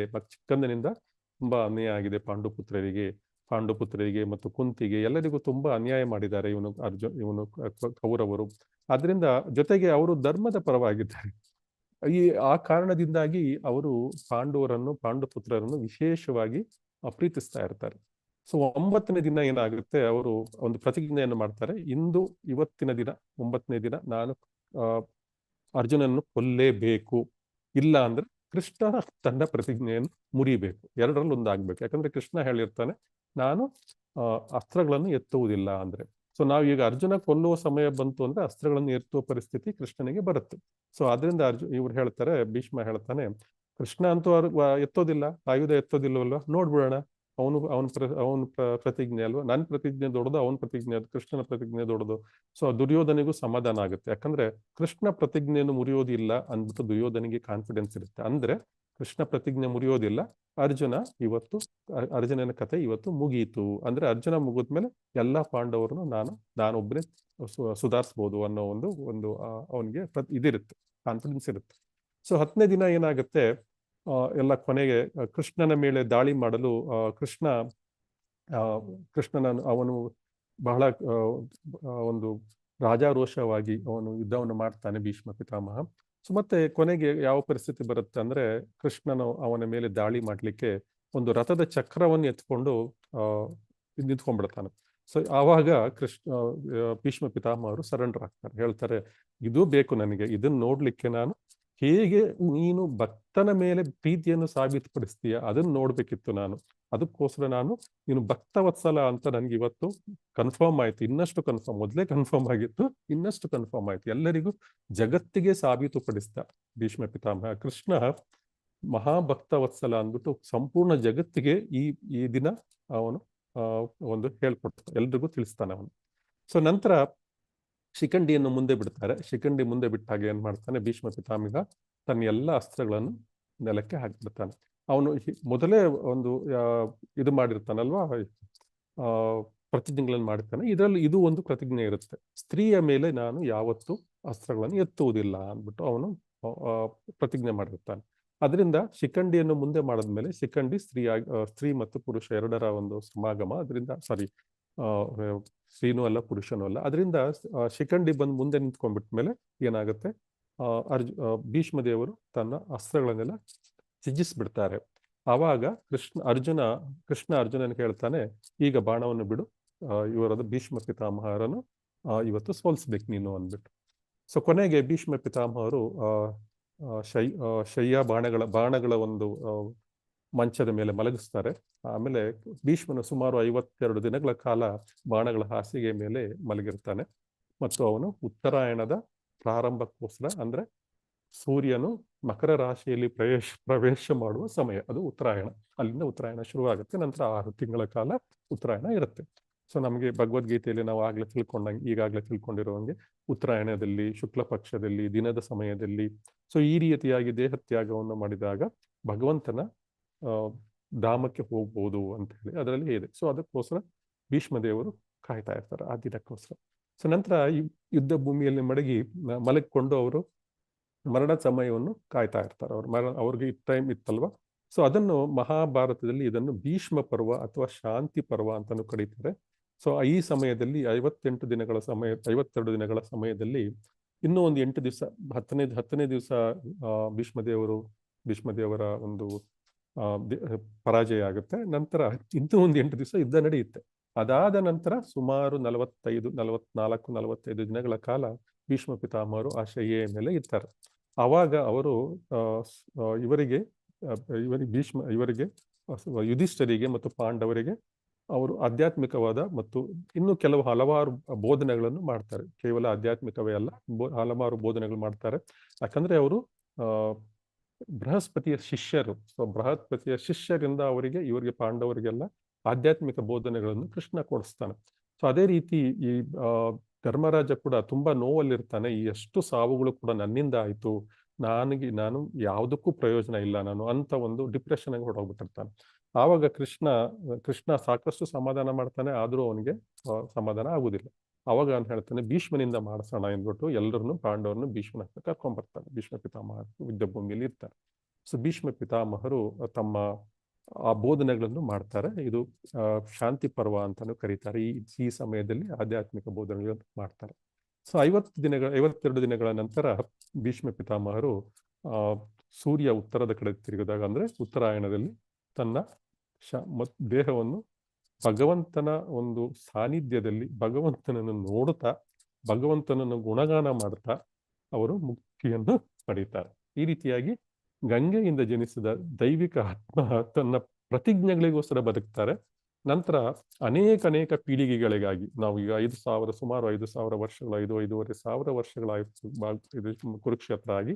ಇಂದಿಗೂ ಕೂಡ ನಮ್ಮೆಲ್ಲರಿಗೂ ಭಕ್ತರಿಗೂ ಮಾರ್ಗದರ್ಶನ. ಅವರು ಎಷ್ಟೇ ನೋವಾದರೂ ಕೂಡ ಧರ್ಮದ ಪರವಾಗಿ ನಿಂತಿದ್ರು ಮತ್ತು ಮಹಾಭಾರತದ ಅತ್ಯಂತ ಒಂದು ಪೂಜ್ಯನೀಯ ವ್ಯಕ್ತಿಗಳಲ್ಲಿ ಈ ದೇಹವನ್ನು ಅವರು ತ್ಯಾಗ ಮಾಡ್ತಾರೆ. ಸೊ ಈಗ ಭೀಷ್ಮನ ದ್ವಂದ್ವ ಅಂದ್ರೆ ಏನು ಅಂದ್ರೆ, ಈ ಕರ್ತವ್ಯ ಮಾಡ್ಲೋ ಅಲ್ಲ ಭಕ್ತಿ ಮಾಡ್ಲೋ, ಈ ರೀತಿಯಾಗಿ ಭೀಷ್ಮನಿಗೆ ದ್ವಂದ್ವ ಶುರುವಾಗುತ್ತೆ. ಕುರುಕ್ಷೇತ್ರ ಯುದ್ಧದಲ್ಲಿ ಭೀಷ್ಮನ ಒಂದು ನಿಷ್ಠೆಯನ್ನು ಪರೀಕ್ಷೆ ಮಾಡುತ್ತೆ. ಇದು ನಾನು ನನ್ನ ಪ್ರತಿಜ್ಞೆಗಳಿಗೆ ನಿಷ್ಠೆ ಆಗಿರಲೋ ಅಥವಾ ಧರ್ಮದ ಕಡೆ ಹೋಗ್ಲೋ ನಾನು ಈ ರೀತಿಯಾಗಿ ಅವನಿಗೆ ಸಮತೋಲನ ಕಾಯ್ದುಕೊಳ್ಳಿಕ್ಕೆ ತುಂಬಾ ಕಷ್ಟ ಆಗತ್ತೆ. ಸೊ ಅಂದ್ರೆ ನಾವು ಇಲ್ಲಿ ಒಂದು ವಿಷಯ ಏನು ತಿಳ್ಕೊಬೇಕಂದ್ರೆ ಭೀಷ್ಮರಂತಹ ಅತಿರಥಿಗಳಿಗೂ ಕೂಡ ಈ ದ್ವಂದ್ವ ಅನ್ನೋದು ತಪ್ಪಿದ್ದಲ್ಲ. ಇನ್ನು ನಮ್ಮಂತಹ ಜನಗಳ ಬಗ್ಗೆ ಏನ್ ಹೇಳೋದು, ನಾವು ಏನೂ ಇಲ್ಲ ಅವ್ರ ಮುಂದೆ ಅಲ್ಲ ಅಲ್ವಾ. ನಮ್ದೆಲ್ಲ ಒಂದು ಭೀಷ್ಮದೇವರ ಒಂದು ಏನಿದೆ ವ್ಯಕ್ತಿತ್ವದ ಮುಂದೆ ನಮ್ಮ ವ್ಯಕ್ತಿತ್ವ ಕಣ್ಣಿಗೂ ಕೂಡ ಕಾಣೋದಿಲ್ಲ. ಅಂತಹ ವ್ಯಕ್ತಿತ್ವದ ಮಧ್ಯೆ ನಮಗೆ ಎಷ್ಟು ದ್ವಂದ್ವಗಳಿರ್ಬೋದು. ಸೊ ಈ ಎಲ್ಲ ದ್ವಂದ್ವಗಳನ್ನು ನಾವು ಕೃಷ್ಣ ಪ್ರಜ್ಞೆಯಿಂದ ಮಾತ್ರನ ಹೊರಗಡೆ ಬರ್ಲಿಕ್ಕೆ ಸಾಧ್ಯ. ಸೊ ಪಾಂಡವರು ಧರ್ಮದ ಪಕ್ಷದಲ್ಲಿದ್ದಾರೆ, ಆದರೂ ಕೂಡ ಅವರ ಪ್ರತಿಜ್ಞೆಯಿಂದ ಅವರನ್ನು ಕಟ್ಟಿ ಹಾಕಿಕೊಳ್ತಾರೆ ಅವರು. ಸೊ ಆ ಪ್ರತಿಜ್ಞೆ ನಾವು ಬಿಡುವುದಿಲ್ಲ ಅಂದ್ಬಿಟ್ಟು. ಸೊ ಆದ್ರೆ ಕೃಷ್ಣ ಪ್ರತಿಜ್ಞೆ ಮುರಿತಾನೆ, ಆಯುಧಗಳನ್ನು ಎತ್ತುವುದಿಲ್ಲ ಅಂತ ಹೇಳಿದ್ರು ಕೂಡ ಅದು ಭೀಷ್ಮರು ಮಾತ್ರ ತಮ್ಮ ಪ್ರತಿಜ್ಞೆಯನ್ನು ಎಂದಿಗೂ ಬಿಡುವುದಿಲ್ಲ. ಇದು ಅವರ ಒಂದು ಮನಸ್ಸಿನ ಉದ್ವೇಗಗಳು ಅಥವಾ ದ್ವಂದ್ವಗಳನ್ನು ಪ್ರತಿಪಾದಿಸುತ್ತೆ. ಮನಸ್ಸಿನಲ್ಲಿ ಹೋರಾಟಗಳು, ಆಧ್ಯಾತ್ಮಿಕ ಆಕಾಂಕ್ಷೆಗಳು ಮತ್ತು ಆಗಾಗ್ಗೆ ಲೌಕಿಕ ಜವಾಬ್ದಾರಿಗಳಿಗೆ ಸಂಘರ್ಷ ಒಳಗಾಗುತ್ತೆ. ಇದು ನಮ್ಮ ಜೀವನಗಳಲ್ಲೂ ಕೂಡ ನಡೆಯುವಂಥದ್ದೇ. ಇದು ನಾವು ಕೂಡ ಇದನ್ನು ದ್ವಂದ್ವಗಳನ್ನು ಆಧ್ಯಾತ್ಮಿಕದಲ್ಲೇ ಹೋಗ್ಲು ಅಂದ್ರೆ ಶುದ್ಧ ಧರ್ಮದಲ್ಲಿ ಇರಲು ಅಥವಾ ಲೌಕಿಕ ಜವಾಬ್ದಾರಿಗಳನ್ನು ಹೇಗೆ ನಿಭಾಯಿಸೋದು, ಎರಡನ್ನು ಹೇಗೆ ಬ್ಯಾಲೆನ್ಸ್ ಮಾಡುವುದು, ಇದರ ಬಗ್ಗೆ ಈ ಸಮತೋಲನವನ್ನು ಹೇಗೆ ಕಾಯ್ಕೊಳ್ಳುವುದು, ಇದರ ಬಗ್ಗೆ ನಮ್ಮ ಜೀವನಗಳಲ್ಲೂ ಕೂಡ ಇದರಿಂದ ನಮಗೆ ಪಾಠವನ್ನು ನಾವು ಕಲಿಬೇಕು. ಸೊ ಶ್ರೀಲ ಪ್ರಭುಪಾದರು ಹೇಳ್ತಾರೆ, ಒಬ್ಬ ಪರಮ ಭಕ್ತನು ಕೂಡ ದ್ವಂದ್ವವನ್ನು ಅನುಭವಿಸುತ್ತಾನೆ. ಆದರೆ ಅವನು ಭಗವಂತನನ್ನು ಸಂತೋಷಪಡಿಸಲು ಬಯಸುವುದರಿಂದ ತನ್ನ ಲೌಕಿಕ ಕರ್ತವ್ಯಗಳನ್ನು ಕೂಡ ಅವನು ನಿರ್ಲಕ್ಷಿಸುವುದಿಲ್ಲ. ಸೊ ಯಾವಾಗ ಅವನು ಭಗವಂತನನ್ನು ಸಂತೋಷಪಡಿಸಲು ಬಯಸ್ತಾನಲ್ಲ, ಆವಾಗ ಅವನಿಗೆ ಆ ದ್ವಂದ್ವದಿಂದ ಹೊರಗಡೆ ಬರಲಿಕ್ಕೆ ಸಾಧ್ಯ. ಸೊ ಭೀಷ್ಮನಿಂದ ನಾವು ತಿಳ್ಕೊಬೇಕೇನೆಂದ್ರೆ ನಮ್ಮ ಜವಾಬ್ದಾರಿಗಳನ್ನು ನಾವು ಪ್ರಾಮಾಣಿಕವಾಗಿ ನಾವು ನಿರ್ವಹಿಸಲೇಬೇಕು. ನಾವು ಈ ಭೌತಿಕ ಜವಾಬ್ದಾರಿಗಳನ್ನು ನಾವು ಪ್ರಾಮಾಣಿಕವಾಗಿ ಸಂಪೂರ್ಣ ಮನಸ್ಸಿನಿಂದ ನಿರ್ವಹಿಸಲೇಬೇಕು. ಆದ್ರೆ ಅನಾಸಕ್ತಿ ಇರಬೇಕು ಅದರ ಬಗ್ಗೆ. ಯಾಕಂದ್ರೆ ಕೃಷ್ಣನ ಮೇಲೆ ನಮ್ಮ ಆಸಕ್ತಿ ಇರಬೇಕು. ಕೃಷ್ಣನಲ್ಲಿ ಆಸಕ್ತಿ ಇಟ್ಕೊಂಡು ನಾವು ನಮ್ಮ ಭೌತಿಕ ಜವಾಬ್ದಾರಿಗಳನ್ನು ನಿರ್ವಹಿಸಬೇಕು. ಸೊ ಶ್ರೀಲ ಪ್ರಭುಪಾದರು ಇಲ್ಲಿ ಅದೇ ಹೇಳಿದ್ದಾರೆ. ಸೊ ಭೀಷ್ಮ ದೇವರು ಯುದ್ಧ ಮಾಡ್ತಾನೆ ಇದ್ರು, ಸತತವಾಗಿ 10 ದಿನಗಳ ಕಾಲ ಯುದ್ಧ ಮಾಡಿದ್ರು, ರಾಜಾರೋಷವಾಗಿ ಯುದ್ಧ ಮಾಡ್ತಾ ಇದ್ರು. ಅವ್ರು ಯಾವುದು ಡಿಸ್ಕೌಂಟ್ ತೋರಿಸ್ಲಿಲ್ಲ ಆ ಯುದ್ಧದಲ್ಲಿ ತಮ್ಮ ಶಕ್ತಿಗೆ ಅನುಸಾರವಾಗಿ ಶಕ್ತಿ ಮೀರಿ ಯುದ್ಧ ಮಾಡಿದ್ರು. ಸೊ ಆದರೆ ಅದು ಕೂಡ ಭಗವಂತನಿಗೂ ಪ್ರೀತಿ ಆಯ್ತು. ಅದು ಭಗವಂತನಿಗೂ ಕೂಡ ಭಗವಂತ ಈ ಕುರುಕ್ಷೇತ್ರ ಯುದ್ಧವನ್ನು ಮಾಡಿಸಿದ್ದೇನಕ್ಕೆ, ಈ ರಾಕ್ಷಸೀಯ ಮನೋಭಾವದ ಜನಗಳನ್ನು ಎಲ್ಲರನ್ನು ಅವರು ಕಳಿಸ್ಬೇಕು, ಎಲ್ಲರನ್ನು ಭೂಭಾರಹರಣವನ್ನು ಮಾಡ್ಬೇಕಿತ್ತು ಕೃಷ್ಣ. ಸೊ ಇದರಲ್ಲಿ ನಾವೊಂದು ಯೋಚನೆ ಮಾಡಬಹುದು, ಇದು ಭೀಷ್ಮ ಪಿತಾಮಹರು ನಮ್ಮ ಪಾಂಡವರ ಜೊತೆಯಲ್ಲಿ ಇರ್ಬೋದಿತ್ತಲ್ಲ ಅಂತ ಹೇಳಿ. ಸೊ ಆದ್ರೆ ಇಲ್ಲಿ ಸಮಸ್ಯೆ ಏನು ಅಂದ್ರೆ ಪಾಂಡವರಲ್ಲೂ ಕೂಡ ಅನೇಕ ಯೋಧರಿದ್ರು, ಅವರು ಧರ್ಮದ ಪರವಾಗಿ ಇರ್ಲಿಲ್ಲ. ಅನೇಕ ರಾಜಕಾರಣಗಳ ಒಂದು ವಿಷಯಕ್ಕೆ ಒಂದು ಹೊಂದಿಕೊಂಡು ರಾಜಕಾರಣ ಅಥವಾ ಇನ್ನೊಂದು ಯಾವುದೋ ಒಂದು ಓಕೆ ನಾವು ಇಂತಹವರ ಮಕ್ಕಳು ಇವ್ರ ಜೊತೆಯಲ್ಲೇ ಇರೋಣ, ಅವ್ರೇನ್ ಧರ್ಮಿಷ್ಠರಾಗಿರ್ಲಿಲ್ಲ. ಸೊ ಅದರಿಂದ ಅವರನ್ನು ಕೂಡ ಭಗವಂತ ಎಲ್ಲರನ್ನು ಈ ಹರದಲ್ಲಿ ಉಪಯೋಗಿಸ್ಕೊಳ್ಬೇಕಾಗಿತ್ತು. ಅಂತಹವರನ್ನು ಕೊಲ್ಲಿಕ್ಕೆ ಭೀಷ್ಮ ಪಿತಾಮಹನೇ ಇರ್ಬೇಕಿತ್ತು. ಸೊ ಭೀಷ್ಮ ಪಿತಾಮಹನು ಪಾಂಡವರ ಕಡೆ ಬಂದ್ಬಿಟ್ರೆ ಈ ಯೋಧರನ್ನು, ಈ ರಾಕ್ಷಸೀಯ ಮನೋಭಾವದ ಯೋಧರು ಏನಿದ್ದಾರೆ ಪಾಂಡವರ ಕಡೆ ಕೂಡ ಅವ್ರನ್ನು ಕೊಲ್ಲಿಕ್ಕೆ ಆಗ್ತಾ ಇರ್ಲಿಲ್ಲ. ಅದಕ್ಕೆ ಆ ವಿಷಯ ಇದನ್ನು ಈ ಭಗವಂತನ ಇಚ್ಛೆಯನ್ನು ಇವರು ಯಾರು ಭೀಷ್ಮ ಪಿತಾಮಹರು ಇಚ್ಛೆ ಪೂರ್ಣಗೊಳಿಸಿದ್ರು. ಅದರಿಂದ ಅವರು ಭಗವಂತನನ್ನು ಸಂತೋಷ ಪಡಿಸ್ತಾ ಇದ್ರು ಅವರು. ಸೊ ಈ ರೀತಿಯಾಗಿ ಅವರು ಭಗವಂತನಿಗೆ ತಮ್ಮ ಸೇವೆಯನ್ನು ಯುದ್ಧ ಭೂಮಿಯಲ್ಲೂ ಕೂಡ ಅವರು ಸಲ್ಲಿಸಿದ್ರು. ಸೊ ಕೊನೆಗೆ ಭೀಷ್ಮ ಪಿತಾಮಹರು ಭಗವಂತನ ಒಂದು ದೇಹ ತ್ಯಾಗವನ್ನು ಮಾಡುವುದಕ್ಕೆ ಮುಂಚೆ ಅವರು ಭಗವಂತನ ಸ್ತುತಿಯನ್ನು ಮಾಡ್ತಾರೆ. ಸೊ ಇದನ್ನು ಭೀಷ್ಮ ಸ್ತುತಿ ಅಂತ ಕರೀತಾರೆ. ಸೊ ಭೀಷ್ಮ ಸ್ತುತಿಯನ್ನು ನಾವು 1ನೇ ಕಾಂಡದ ಶ್ರೀಮದ್ ಭಾಗವತವನ್ನ 1ನೇ ಕಾಂಡದಲ್ಲಿ 9ನೇ ಅಧ್ಯಾಯದಲ್ಲಿ ನಾವು ನೋಡ್ಬೋದು. ಸುಮಾರು 11 ಶ್ಲೋಕಗಳು ಇವೆ. ಇದರಲ್ಲಿ ಭೀಷ್ಮರು ತಮ್ಮ ಮರಣಶಯ್ಯೆ ಅಂದ್ರೆ ಇದು ಬಾಣಗಳ ಹಾಸಿಗೆಯಲ್ಲೇ ಮಲಗಿಕೊಂಡು ಶ್ರೀಕೃಷ್ಣನನ್ನು ನೋಡುತ್ತಾ ಒಂದು ಗಹನವಾದ ಪ್ರಾರ್ಥನೆಗಳು ಅಂದ್ರೆ ಅತ್ಯಂತ ಪ್ರೀತಿಪೂರ್ವಕ ಹೃದಯಪೂರ್ವಕವಾದ ಪ್ರಾರ್ಥನೆಗಳನ್ನು ಸಲ್ಲಿಸ್ತಾರೆ. ಈ ಶ್ಲೋಕಗಳಿಂದ ನಾವು ಅವರ ಅಚಲ ಭಕ್ತಿ ಮತ್ತು ಪರಮ ಪ್ರಭುವಿನ ಬಗ್ಗೆ ಎಷ್ಟು ತಿಳ್ಕೊಂಡಿದ್ರು ಅವರು ಅಂದ್ರೆ ಇವರು ಮಹಾಜನರು, ಅವರು ಪರಮ ಪ್ರಭುವಿನ ಬಗ್ಗೆ ಸಂಪೂರ್ಣವಾಗಿ ತಿಳ್ಕೊಂಡಿದ್ರು. ಸೊ ಅವರು ಆದ್ರಿಂದ ಈ ಶ್ಲೋಕಗಳಿಂದ ಭೀಷ್ಮ ಸ್ತುತಿ ಶ್ಲೋಕಗಳು ಕೂಡ ನಾವು ಮತ್ತೆ ಓದ್ಬೇಕು. ಇವುಗಳನ್ನೆಲ್ಲ ಎಷ್ಟು ಪರಮಾತ್ಮನ ಬಗ್ಗೆ ತುಂಬಾ ಇನ್ಫಾರ್ಮೇಶನ್ ನಮ್ಗೆ ಇಲ್ಲಿ ಸಿಗುತ್ತೆ. ಸೊ ಅವರ ಅಚಲ ಭಕ್ತಿ ಮತ್ತು ಪರಮ ಪ್ರಭುವಿನ ಬಗ್ಗೆ ಎಷ್ಟು ಅವರಿಗೆ ನಾಲೆಡ್ಜ್ ಇದೆ. ಸೊ ಎಲ್ಲ ನಾಲೆಡ್ಜ್ ಅನ್ನು ಅವ್ರಿಗೆ ಕೇವಲ ಈ ಭೀಷ್ಮ ಸ್ತುತಿಯಲ್ಲಿ ಕೊಟ್ಟಿದ್ದಾರೆ ನಮ್ಗೆ. ಸೊ ಎಲ್ಲಾ ಶ್ಲೋಕಗಳು ಮಹತ್ವಪೂರ್ಣ. ಈ 11 ಶ್ಲೋಕಗಳು ಕೂಡ ಬಹಳ ಮಹತ್ವಪೂರ್ಣವಾದ ಶ್ಲೋಕಗಳು. ಆದ್ರೆ ನಾವು ಈ ಇಂದಿನ ದಿನ ಸಮಯದ ಅಭಾವದ ಕಾರಣದಿಂದ ಒಂದು ಕೆಲವೇ ಶ್ಲೋಕಗಳನ್ನು ಮಾತ್ರ ನೋಡ್ಲಿಕ್ಕಿದ್ದೇವೆ. ಮೊದಲನೇದಾಗಿ ಶ್ಲೋಕ 32ನೇದು. ಇಲ್ಲಿ ಈ ಶ್ಲೋಕದಲ್ಲಿ ಭೀಷ್ಮ ದೇವರು ಹೇಳ್ತಾರೆ, ಇಷ್ಟು ದಿನಗಳಿಂದ ವಿವಿಧ ವಿಷಯಗಳು ಮತ್ತು ವೃತ್ತಿಪರ ಕರ್ತವ್ಯಗಳಲ್ಲಿ ನಿರತನಾಗಿದ್ದ ನನ್ನ ಈ ಆಲೋಚನೆ, ಭಾವನೆ ಮತ್ತು ಇಚ್ಛೆಯನ್ನು ಈಗ ನಾನು ಸರ್ವಶಕ್ತ ಭಗವಾನ್ ಶ್ರೀಕೃಷ್ಣನಲ್ಲಿ ನೆಲೆಸುತ್ತೇನೆ. ಶ್ರೀಕೃಷ್ಣನು ಯಾವಾಗಲೂ ಆತ್ಮತೃಪ್ತನಾಗಿರುತ್ತಾನೆ. ಆದರೆ ಕೆಲವೊಮ್ಮೆ ಭಕ್ತರ ನಾಯಕನಾಗಿ ಅವನು ಭೌತಿಕ ಜಗತ್ತಿಗೆ ಇಳಿಯುವ ಮೂಲಕ ಅಲೌಕಿಕ ಆನಂದವನ್ನು ಅನುಭವಿಸುತ್ತಾನೆ. ಆದರೂ ಅವನಿಂದಲೇ ಭೌತಿಕ ಜಗತ್ತು ಸೃಷ್ಟಿಯಾಗಿದೆ. ಸಂಪೂರ್ಣ ಭೌತಿಕ ಜಗತ್ತು ಭಗವಂತನಿಂದಲೇ ಸೃಷ್ಟಿಯಾಗಿದೆ. ಆದ್ರೆ ಭಗವಂತ ಭಕ್ತರಿಗೋಸ್ಕರ ಭೌತಿಕ ಜಗತ್ತಿಗೆ ಇಳಿದು ಬರ್ತಾನೆ. ಈಗ ಭಗವಂತ ಅರ್ಜುನನಿಗೆ ಸಾರಥಿ ಆಗ್ತಾನೆ. ಸಾರಥಿ ಅಂದ್ರೆ ಯುದ್ಧ ಭೂಮಿಯಲ್ಲಿ ಅತ್ಯಂತ ಕನಿಷ್ಠ ಕೆಲಸ ಅಂತ ಅದು ಯುದ್ಧ ಭೂಮಿಯಲ್ಲಿ ಅದು ಕನ್ಸಿಡರ್ ಮಾಡಲಾಗುತ್ತೆ. ಅಂತಹ ಕೆಲಸವನ್ನು ಭಗವಂತ ಒಪ್ಕೋತಾನೆ. ಯಾಕೆ ಅಂದ್ರೆ ಅಲ್ಲಿ ಕೂತ್ಕೊಂಡು ಅವನು ತನ್ನ ಭಕ್ತರ ರಕ್ಷಣೆಯನ್ನು ಮಾಡ್ತಾನೆ. ಮತ್ತು ನಮ್ಮೆಲ್ಲರಿಗೂ ಪಾಠ, ಯಾವ ಕೆಲಸವೂ ಕಡಿಮೆ ಅಲ್ಲ, ಎಲ್ಲ ಕೆಲಸವೂ ಉತ್ತಮವಾದ ಕೆಲಸವು. ಎಲ್ಲವನ್ನು ಕೃಷ್ಣ ಪ್ರಜ್ಞೆಯಲ್ಲಿ ನಾವು ಮಾಡಿದ್ರೆ ಯಾವ ಕೆಲಸವೂ ಮೀನಿಯಲ್ ಅಲ್ಲ, ಅಂದ್ರೆ ಯಾವ ಕೆಲಸವೂ ಸಣ್ಣ ಕೆಲಸ ಅಲ್ಲ. ಮನಸ್ಸು ಕೃಷ್ಣನಲ್ಲಿ ನೆಲೆಸಿರ್ಬೇಕು, ಎಲ್ಲಾ ಕೆಲಸವೂ ಉತ್ತಮವೇ. ಸೊ ಆದ್ರಿಂದ ಜೊತೆಗೆ ಅಲ್ಲಿಂದ ಕೂತ್ಕೊಂಡು ಅವನು ಇನ್ನೂ ಒಂದು ಹಲವಾರು ಸಂದೇಶಗಳನ್ನು ಕೊಡ್ತಾನೆ. ಇನ್ನೂ ಮುಖ್ಯವಾದ ಸಂದೇಶ ಅಂದ್ರೆ ತನ್ನ ಭಕ್ತರನ್ನು ರಕ್ಷಿಸಲಿಕ್ಕೆ ಭಗವಂತ ಯಾವ ಲೆವೆಲ್ಗೆ ಬೇಕಾದ್ರೂ ಹೋಗ್ತಾನೆ ಅಂತ. ಭಗವಂತ ಯಾವ ಲೆವೆಲ್ಗೆ ಬೇಕಾದ್ರೂ ಹೋಗ್ತಾನೆ, ಯಾವ ಪ್ರತಿಜ್ಞೆ ಬೇಕಾದ್ರೂ ಮುರಿತಾನೆ. ಭಗವಂತ ತನ್ನ ಭಕ್ತರಿಗೋಸ್ಕರ, ಭಕ್ತರು ಅಂದ್ರೆ ಯಾರು ಶರಣಾಗತಿ ಆಗಿರ್ತಾರೆ. ಸೊ ಶ್ರೀಲ ಪ್ರಭುಪಾದರು ತಮ್ಮ ಪರ್ಪೋರ್ಟಲ್ಲಿ ಹೇಳ್ತಾರೆ, ಈ ಭೀಷ್ಮರು ಮಹಾನ್ ರಾಜನೀತಿಜ್ಞ ಮತ್ತು ಮಹಾಯೋಧರು. ಅವರು ತಮ್ಮ ಎಲ್ಲಾ ವೈಯಕ್ತಿಕ ಆಸೆಗಳನ್ನು ತ್ಯಜಿಸಿ ತಮ್ಮ ಸಂಪೂರ್ಣ ಮನಸ್ಸನ್ನು ಭಗವಂತನ ಮೇಲೆ ಈಗ ಕೇಂದ್ರೀಕರಿಸಿದ್ದಾರೆ. ಭಗವಂತನು ಶುದ್ಧ ಭಕ್ತರನ್ನು ತನಗೆ ಹಿಂದಿರುಗುವಂತೆ ಮಾರ್ಗದರ್ಶನ ನೀಡ್ತಾ ಇರ್ತಾನೆ. ಸೊ ಎಲ್ಲಾ ಭಕ್ತರಿಗೂ ಹಿಂದಿರುಗು ಅಂತ ಹೇಳ್ತಾ ಇರ್ತಾನೆ. ಸೊ ಇದು ಈಗ ಈ ಭೀಷ್ಮ ಪಿತಾಮಹರ ಒಂದು ಸರಣಿ ಇವಾಗ. ಸೊ ಭಗವಂತನು ಅವರ ಯಾರ್ಯಾರು ಭೌತಿಕ ಆಸೆಗಳಿಗೆ ಅಂಟಿಕೊಂಡಿರ್ತಾರೆ ಅವರೆಲ್ಲ ಈ ಎಲ್ಲಾ ಲೌಕಿಕ ಆಸೆಗಳಿಂದನೂ ಶ್ರೀ ಭೀಷ್ಮರು ಈಗ ಗೊಂದಲಗಳಿಂದ ಮುಕ್ತರಾಗಿದ್ದಾರೆ. ಸೊ ಅಂತಹ ಶುದ್ಧವಾದ ಮನಸ್ಸಿನಿಂದ ಭಕ್ತರು, ಶುದ್ಧ ಭಕ್ತನಾದ ಭೀಷ್ಮರು ಪರಮ ಭಕ್ತರ ನಾಯಕರಾದ ಕೃಷ್ಣ ಭಕ್ತಿಯಲ್ಲಿ ತಮ್ಮ ಮನಸ್ಸನ್ನು ಸಂಪೂರ್ಣವಾಗಿ ಈಗ ತೊಡಗಿಸ್ಕೊಂಡಿದ್ದಾರೆ. ಅವ್ರು ಹೇಳ್ತಾ ಇದ್ದಾರೆ, ಎಷ್ಟೋ ವೃತ್ತಿಪರ ಕರ್ತವ್ಯಗಳಲ್ಲಿ ಅಂದ್ರೆ ನಾನು ಭೌತಿಕ ಕೆಲಸಗಳಲ್ಲಿ ನಿರತನಾಗಿದ್ದೆ, ಆ ಎಲ್ಲ ಒಂದು ಆಲೋಚನೆಗಳು ನಾನು ಹಿಂದೆ ತಗೊಂಡು ಈಗ ನಿನ್ನ ಪಾದ ಕಮಲಗಳಲ್ಲಿ ನೆಡ್ತಾ ಇದ್ದೀನಿ ಅಂದ್ಬಿಟ್ಟು ಶ್ರೀಕೃಷ್ಣನಿಗೆ ಸ್ತುತಿ ಮಾಡ್ತಾ ಇದ್ದಾರೆ ಭೀಷ್ಮರು. ನಂತರ ಶ್ರೀಕೃಷ್ಣನು ಅರ್ಜುನನ ಆತ್ಮೀಯ ಮಿತ್ರ. ಅವನು ತನ್ನ ಲೌಕಿಕ ದೇಹದಲ್ಲಿ ಈ ಭೂಮಿಯ ಮೇಲೆ ಅವತರಿಸ್ತಾನೆ. ಅದು ತಮಾಲ ವೃಕ್ಷದ ನೀಲಿ ಬಣ್ಣವನ್ನು ಹೋಲುತ್ತದೆ.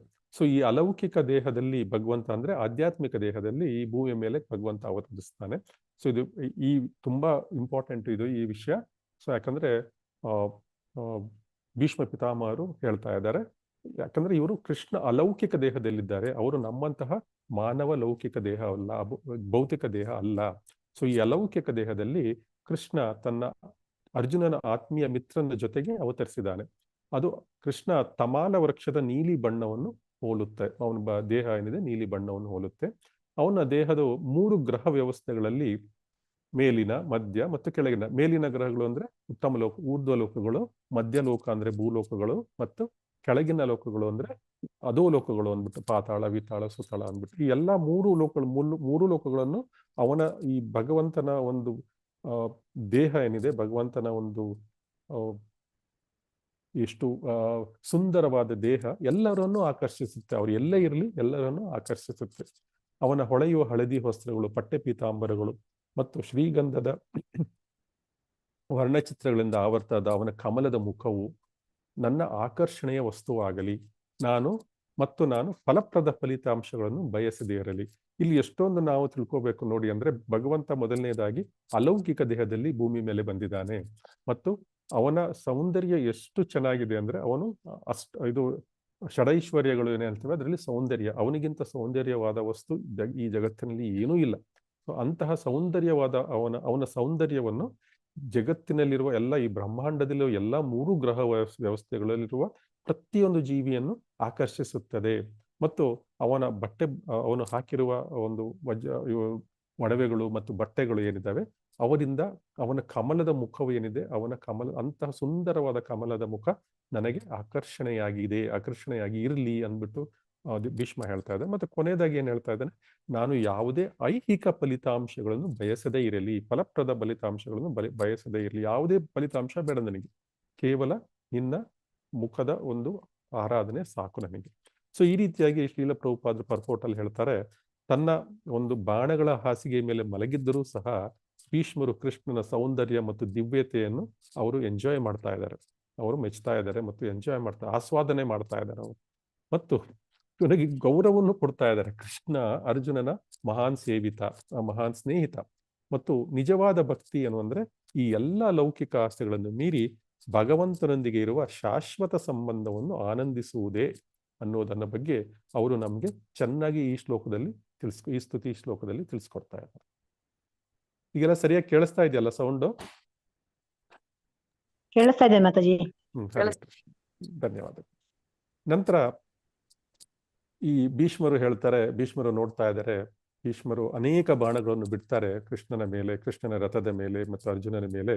ಸೊ ನಂತರ ಈ ಹರಿತವಾದ ಬಾಣಗಳಿಂದ ಕೃಷ್ಣನ ಒಂದು ಕವಚ ಏನಿದೆ ಅದು ಛಿದ್ರವಾಗಿ ಹೋಗುತ್ತೆ ಮತ್ತು ಗಾಯಗಳು ಕೂಡ ಆಗತ್ತೆ ಕೃಷ್ಣನಿಗೆ. ಅದು ರಕ್ತದಿಂದ ಲೇಪಿತವಾದ ದೇಹದೊಂದಿಗೆ ಭಗವಂತ ಚಕ್ರವನ್ನು ಎತ್ತಿಕೊಂಡು ಇದು ರಥದ ಚಕ್ರವನ್ನು ಹಿಡಿದುಕೊಂಡು ಅವರು ಯುದ್ಧ ಭೂಮಿಯಲ್ಲಿ ತನ್ನ ಮೇಲೆ ಧಾವಿಸಿ ಬರ್ತಾ ಇದ್ದಾರೆ. ಈ ಒಂದು ಏನಿದೆ, ಈ ಪರಮ ಪುರುಷೋತ್ತಮನಾದ ಶ್ರೀಕೃಷ್ಣನು ಮೋಕ್ಷವನ್ನು ಅನುಗ್ರಹಿಸುವ ಶ್ರೀಕೃಷ್ಣ ಈ ಒಂದು ಏನಿದೆ ಒಂದು ಭಾವದಲ್ಲಿ ನನ್ನ ಮೇಲೆ ಬರ್ತಾ ಇದ್ದಾರೆ ಅಂದ್ರೆ ಭೀಷ್ಮರಿಗೆ ತುಂಬಾ ಸಂತೋಷ ಆಗತ್ತೆ. ಸೊ ಇದನ್ನು ನೋಡ್ಲಿಕ್ಕೆ ಅವರು ತುಂಬಾ ಇಷ್ಟಪಡ್ತಾ ಇದ್ರು ಮೊದಲಿಂದ.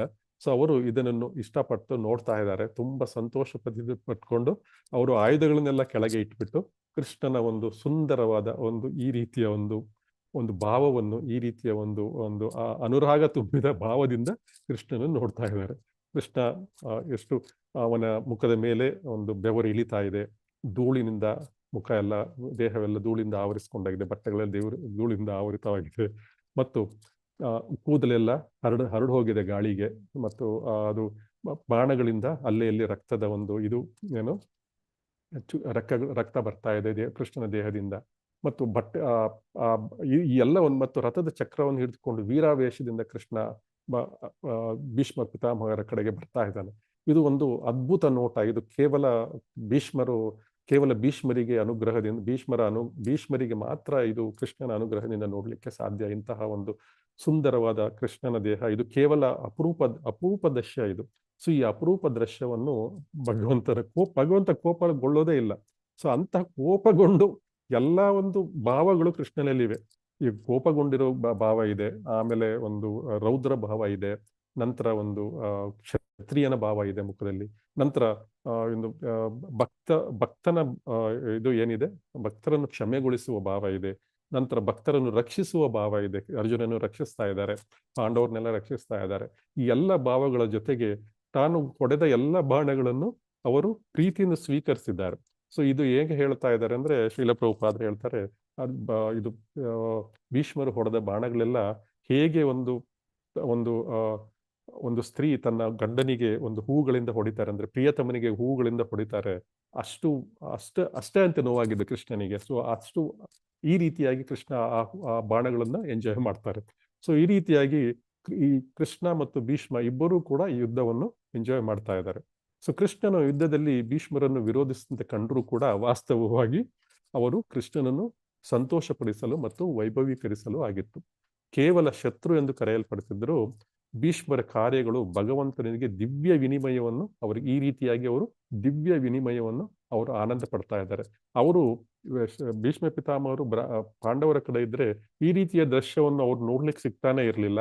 ಮತ್ತು ಈ ರೀತಿಯ ದೃಶ್ಯವನ್ನು ಈ ಭಾಗವತದಲ್ಲಿ ಬರೆದು ನಮಗೂ ಕೂಡ ಕೇಳಲಿಕ್ಕೆ ಸಿಗ್ತಾ ಇರಲಿಲ್ಲ. ಸೊ ಆದ್ರಿಂದ ಈ ಭಗವಂತನ ದೃಶ್ಯ, ಭಗವಂತನ ಒಂದು ಈ ಈ ನೋಟ ಮತ್ತೆ ಈ ದೇಹದ ಒಂದು ಇರುವಾಗ ಇದು ಏನಿದೆ ಇದು ಕೇವಲ ಅದೃಷ್ಟವಂತರಿಗೆ ಮಾತ್ರ ನೋಡ್ಲಿಕ್ಕೆ ಸಿಗುತ್ತೆ.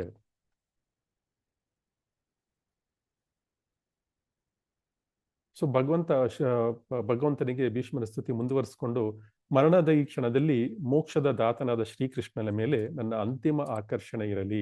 ಸೊ ಅವರು ಭಗವಂತ ತಮ್ಮ ಬಲಗೈಯಲ್ಲಿ ಚಾವಟಿ ಹಿಡಿದು ಎಡಗೈಯಲ್ಲಿ ಕುದುರೆಗಳ ಲಗಾಮು ಹಿಡಿದು ರಥದ ಲಗಾಮವನ್ನು ಹಿಡಿದು ನಿಂತಿದ್ದ ಅರ್ಜುನ ರಥಕ್ಕೆ ತುಂಬಾ ರಕ್ಷಣೆಯನ್ನು ಕೊಡ್ತಾ ಇದ್ದಾರೆ. ಅಂದ್ರೆ ಯುದ್ಧ ಶುರುವಾದಾಗಿಂದ, ಯಾಕಂದ್ರೆ ಗೊತ್ತು ಅನೇಕ ದಿವ್ಯಾಸ್ತ್ರಗಳು ಅನೇಕ ರಥಿಗಳು ಮಹಾರಥಿಗಳು ಆ ಕೃಷ್ಣನ ರಥದ ಮೇಲೆ ಅರ್ಜುನ ರಥದ ಮೇಲೆ ಬಿಡ್ತಾರೆ ಅಂತ ಕೃಷ್ಣನಿಗೆ ಮೊದಲೇ ಗೊತ್ತು. ಸೊ ಅಂತಹ ರಥಕ್ಕೆ ರಕ್ಷಣೆ ಕೊಡ್ಲಿಕ್ಕೆ ಕೃಷ್ಣನಿಗೆ ಬಿಟ್ಟರೆ ಬೇರೆ ಯಾರಿಗೂ ರಕ್ಷಣೆ ಕೊಡ್ಲಿಕ್ಕೆ ಸಾಧ್ಯ ಇಲ್ಲ.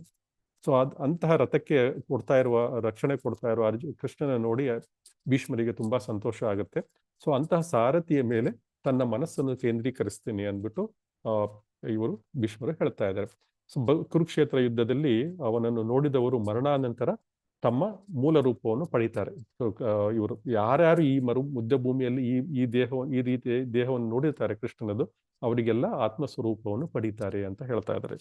ಸೊ ನಂತರ ಶುದ್ಧ ಭಕ್ತರಾದ ಭೀಷ್ಮರು ಯುದ್ಧದಲ್ಲಿದ್ದರೂ ಸಹ ಸ್ವಾಭಾವಿಕವಾಗಿ ಕೃಷ್ಣನನ್ನು ಪಾರತ ಸಾರಥಿಯಾಗಿ ತನ್ನ ಮನಸ್ಸಲ್ಲಿ ನೆಲೆಸಿಕೊಳ್ತಾರೆ.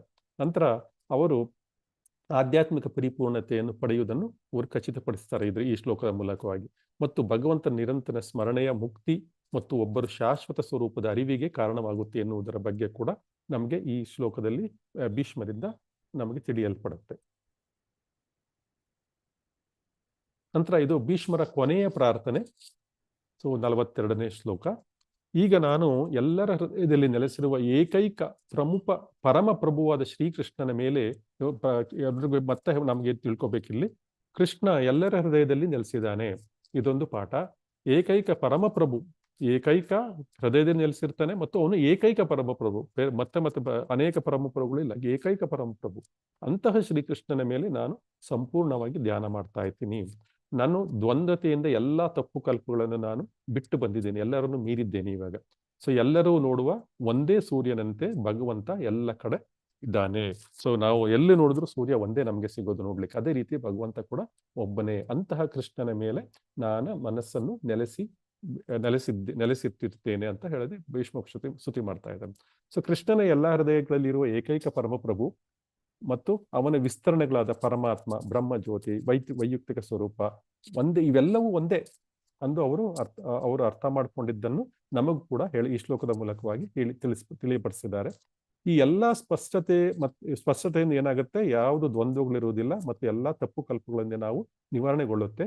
ಮತ್ತು ನಾವು ಸಂಪೂರ್ಣ ಭಕ್ತಿಯನ್ನು ಎಲ್ಲದಕ್ಕೂ ಮೂಲವಾದ ಕೃಷ್ಣನ ಕಡೆಗೆ ಅವರು ಹೇಗೆ ನಿರ್ದೇಶಿಸುತ್ತಾರೋ ನಾವು ಕೂಡ ನಮ್ಮ ಸಂಪೂರ್ಣ ಭಕ್ತಿಯನ್ನು ಕೃಷ್ಣನ ಪಾದ ಕಮಲಗಳಿಗೆ ನಿರ್ದೇಶಿಸಬೇಕು. ಸೊ ಭೀಷ್ಮ ಪಿತಾಮಹರು ಕರ್ತವ್ಯ ಮತ್ತು ಭಕ್ತಿಯ ಸಮತೋಲನದ ಒಂದು ತುಂಬಾ ಅದ್ಭುತವಾಗಿ ನಿರ್ವಹಿಸ್ತಾರೆ. ಅವರು ರಾಜಧರ್ಮಕ್ಕೆ ಬದ್ಧರಾಗಿದ್ದರೂ ಕೂಡ ಅವರು ಹೃದಯ ಯಾವಾಗಲೂ ಕೃಷ್ಣನ ಪಾದ ಕಮಲಗಳಲ್ಲಿತ್ತು. ಅವರು ಕೃಷ್ಣನ ವಿರುದ್ಧ ಓಡಾಡುತ್ತಿದ್ದರೂ ಕೂಡ ಕೃಷ್ಣನ ಸಂಪೂರ್ಣ ಅವರು ಕೃಷ್ಣ ನಮ್ಮಂತೆ ಸಾಮಾನ್ಯ ಮನುಷ್ಯ ಅಲ್ಲ ಅನ್ನೋದು ಅವರಿಗೆ ಗೊತ್ತಿತ್ತು. ಕೃಷ್ಣ ದೇವೋತ್ತಮ ಪರಮ ಪುರುಷ ಅನ್ನೋದು ಅವರಿಗೆ ಮೊದಲ ದಿನದಿಂದ ಗೊತ್ತಿತ್ತು. ಯಾಕಂದ್ರೆ ಅವರಿಗೆ ಎಂತೆಂಥ ಗುರುಗಳಿಂದ ವಿದ್ಯಾಭ್ಯಾಸ ಆಗಿದೆಯಲ್ಲ, ಗಂಗೆ ಮಾತೆಯಿಂದ ವಿದ್ಯಾಭ್ಯಾಸ ಆಗಿದೆ, ಆಮೇಲೆ ಬೃಹಸ್ಪತಿ ಇಂದ ವಿದ್ಯಾಭ್ಯಾಸ ಆಗಿದೆ, ಸ್ವರ್ಗಲೋಕದ ಯೋಧರಿಂದ ವಿದ್ಯಾಭ್ಯಾಸ ಆಗಿದೆ. ಸೊ ಅವ್ರಿಗೆ ಕೃಷ್ಣನ ಬಗ್ಗೆ ಗೊತ್ತಿದೆ. ಸೊ ಅವರ ಧರ್ಮವು ಎಂದಿಗೂ ಅವರ ಪ್ರೀತಿಯನ್ನು ಮರೆಮಾಚಲಿಲ್ಲ. ಅವರ ಧರ್ಮವನ್ನು ಕರ್ತವ್ಯ ಮತ್ತು ಪ್ರೀತಿ ಅವರು ಇಟ್ಕೊಂಡು ಎರಡನ್ನು ಸಮತೋಲನ ಮಾಡ್ಕೊಂಡು ಹೋದ್ರು. ಸೊ ಇದು ಕರ್ತವ್ಯ, ಜ್ಞಾನ ಮತ್ತು ಪ್ರೀತಿಯ ಸಮತೋಲನವನ್ನು ಅದು ಪ್ರತಿಪಾದನೆ ಮಾಡುತ್ತೆ. ಸೊ ಯಾವಾಗಲೂ ಭೀಷ್ಮರು ತಮ್ಮ ಮನಸ್ಸನ್ನು ಕೃಷ್ಣನ ದಿವ್ಯ ರೂಪದ ಮೇಲೆ ಧ್ಯಾನಿಸುತ್ತಾ ತಮ್ಮ ದೇಹವನ್ನು ತ್ಯಾಗ ಮಾಡ್ತಾರೆ. ಸೊ ಭೀಷ್ಮ ಪಿತಾಮಹರು ಜ್ಞಾನಿಗಳು ಮತ್ತು ಯೋಧರು. ಬಾಣಗಳ ಹಾಸಿಗೆ ಮೇಲೆ ಮಲಗಿಕೊಂಡು ಭೀಷ್ಮರು ಪಾಂಡವರಿಗೆ ತಮ್ಮ ಜ್ಞಾನದ ಪಾಠಗಳನ್ನು ಮಾಡ್ತಾರೆ, ಧರ್ಮದ ಪಾಠಗಳನ್ನು ಮಾಡ್ತಾರೆ, ರಾಜ್ಯಭಾರದ ಬಗ್ಗೆ ಪಾಠಗಳನ್ನು ಮಾಡ್ತಾರೆ.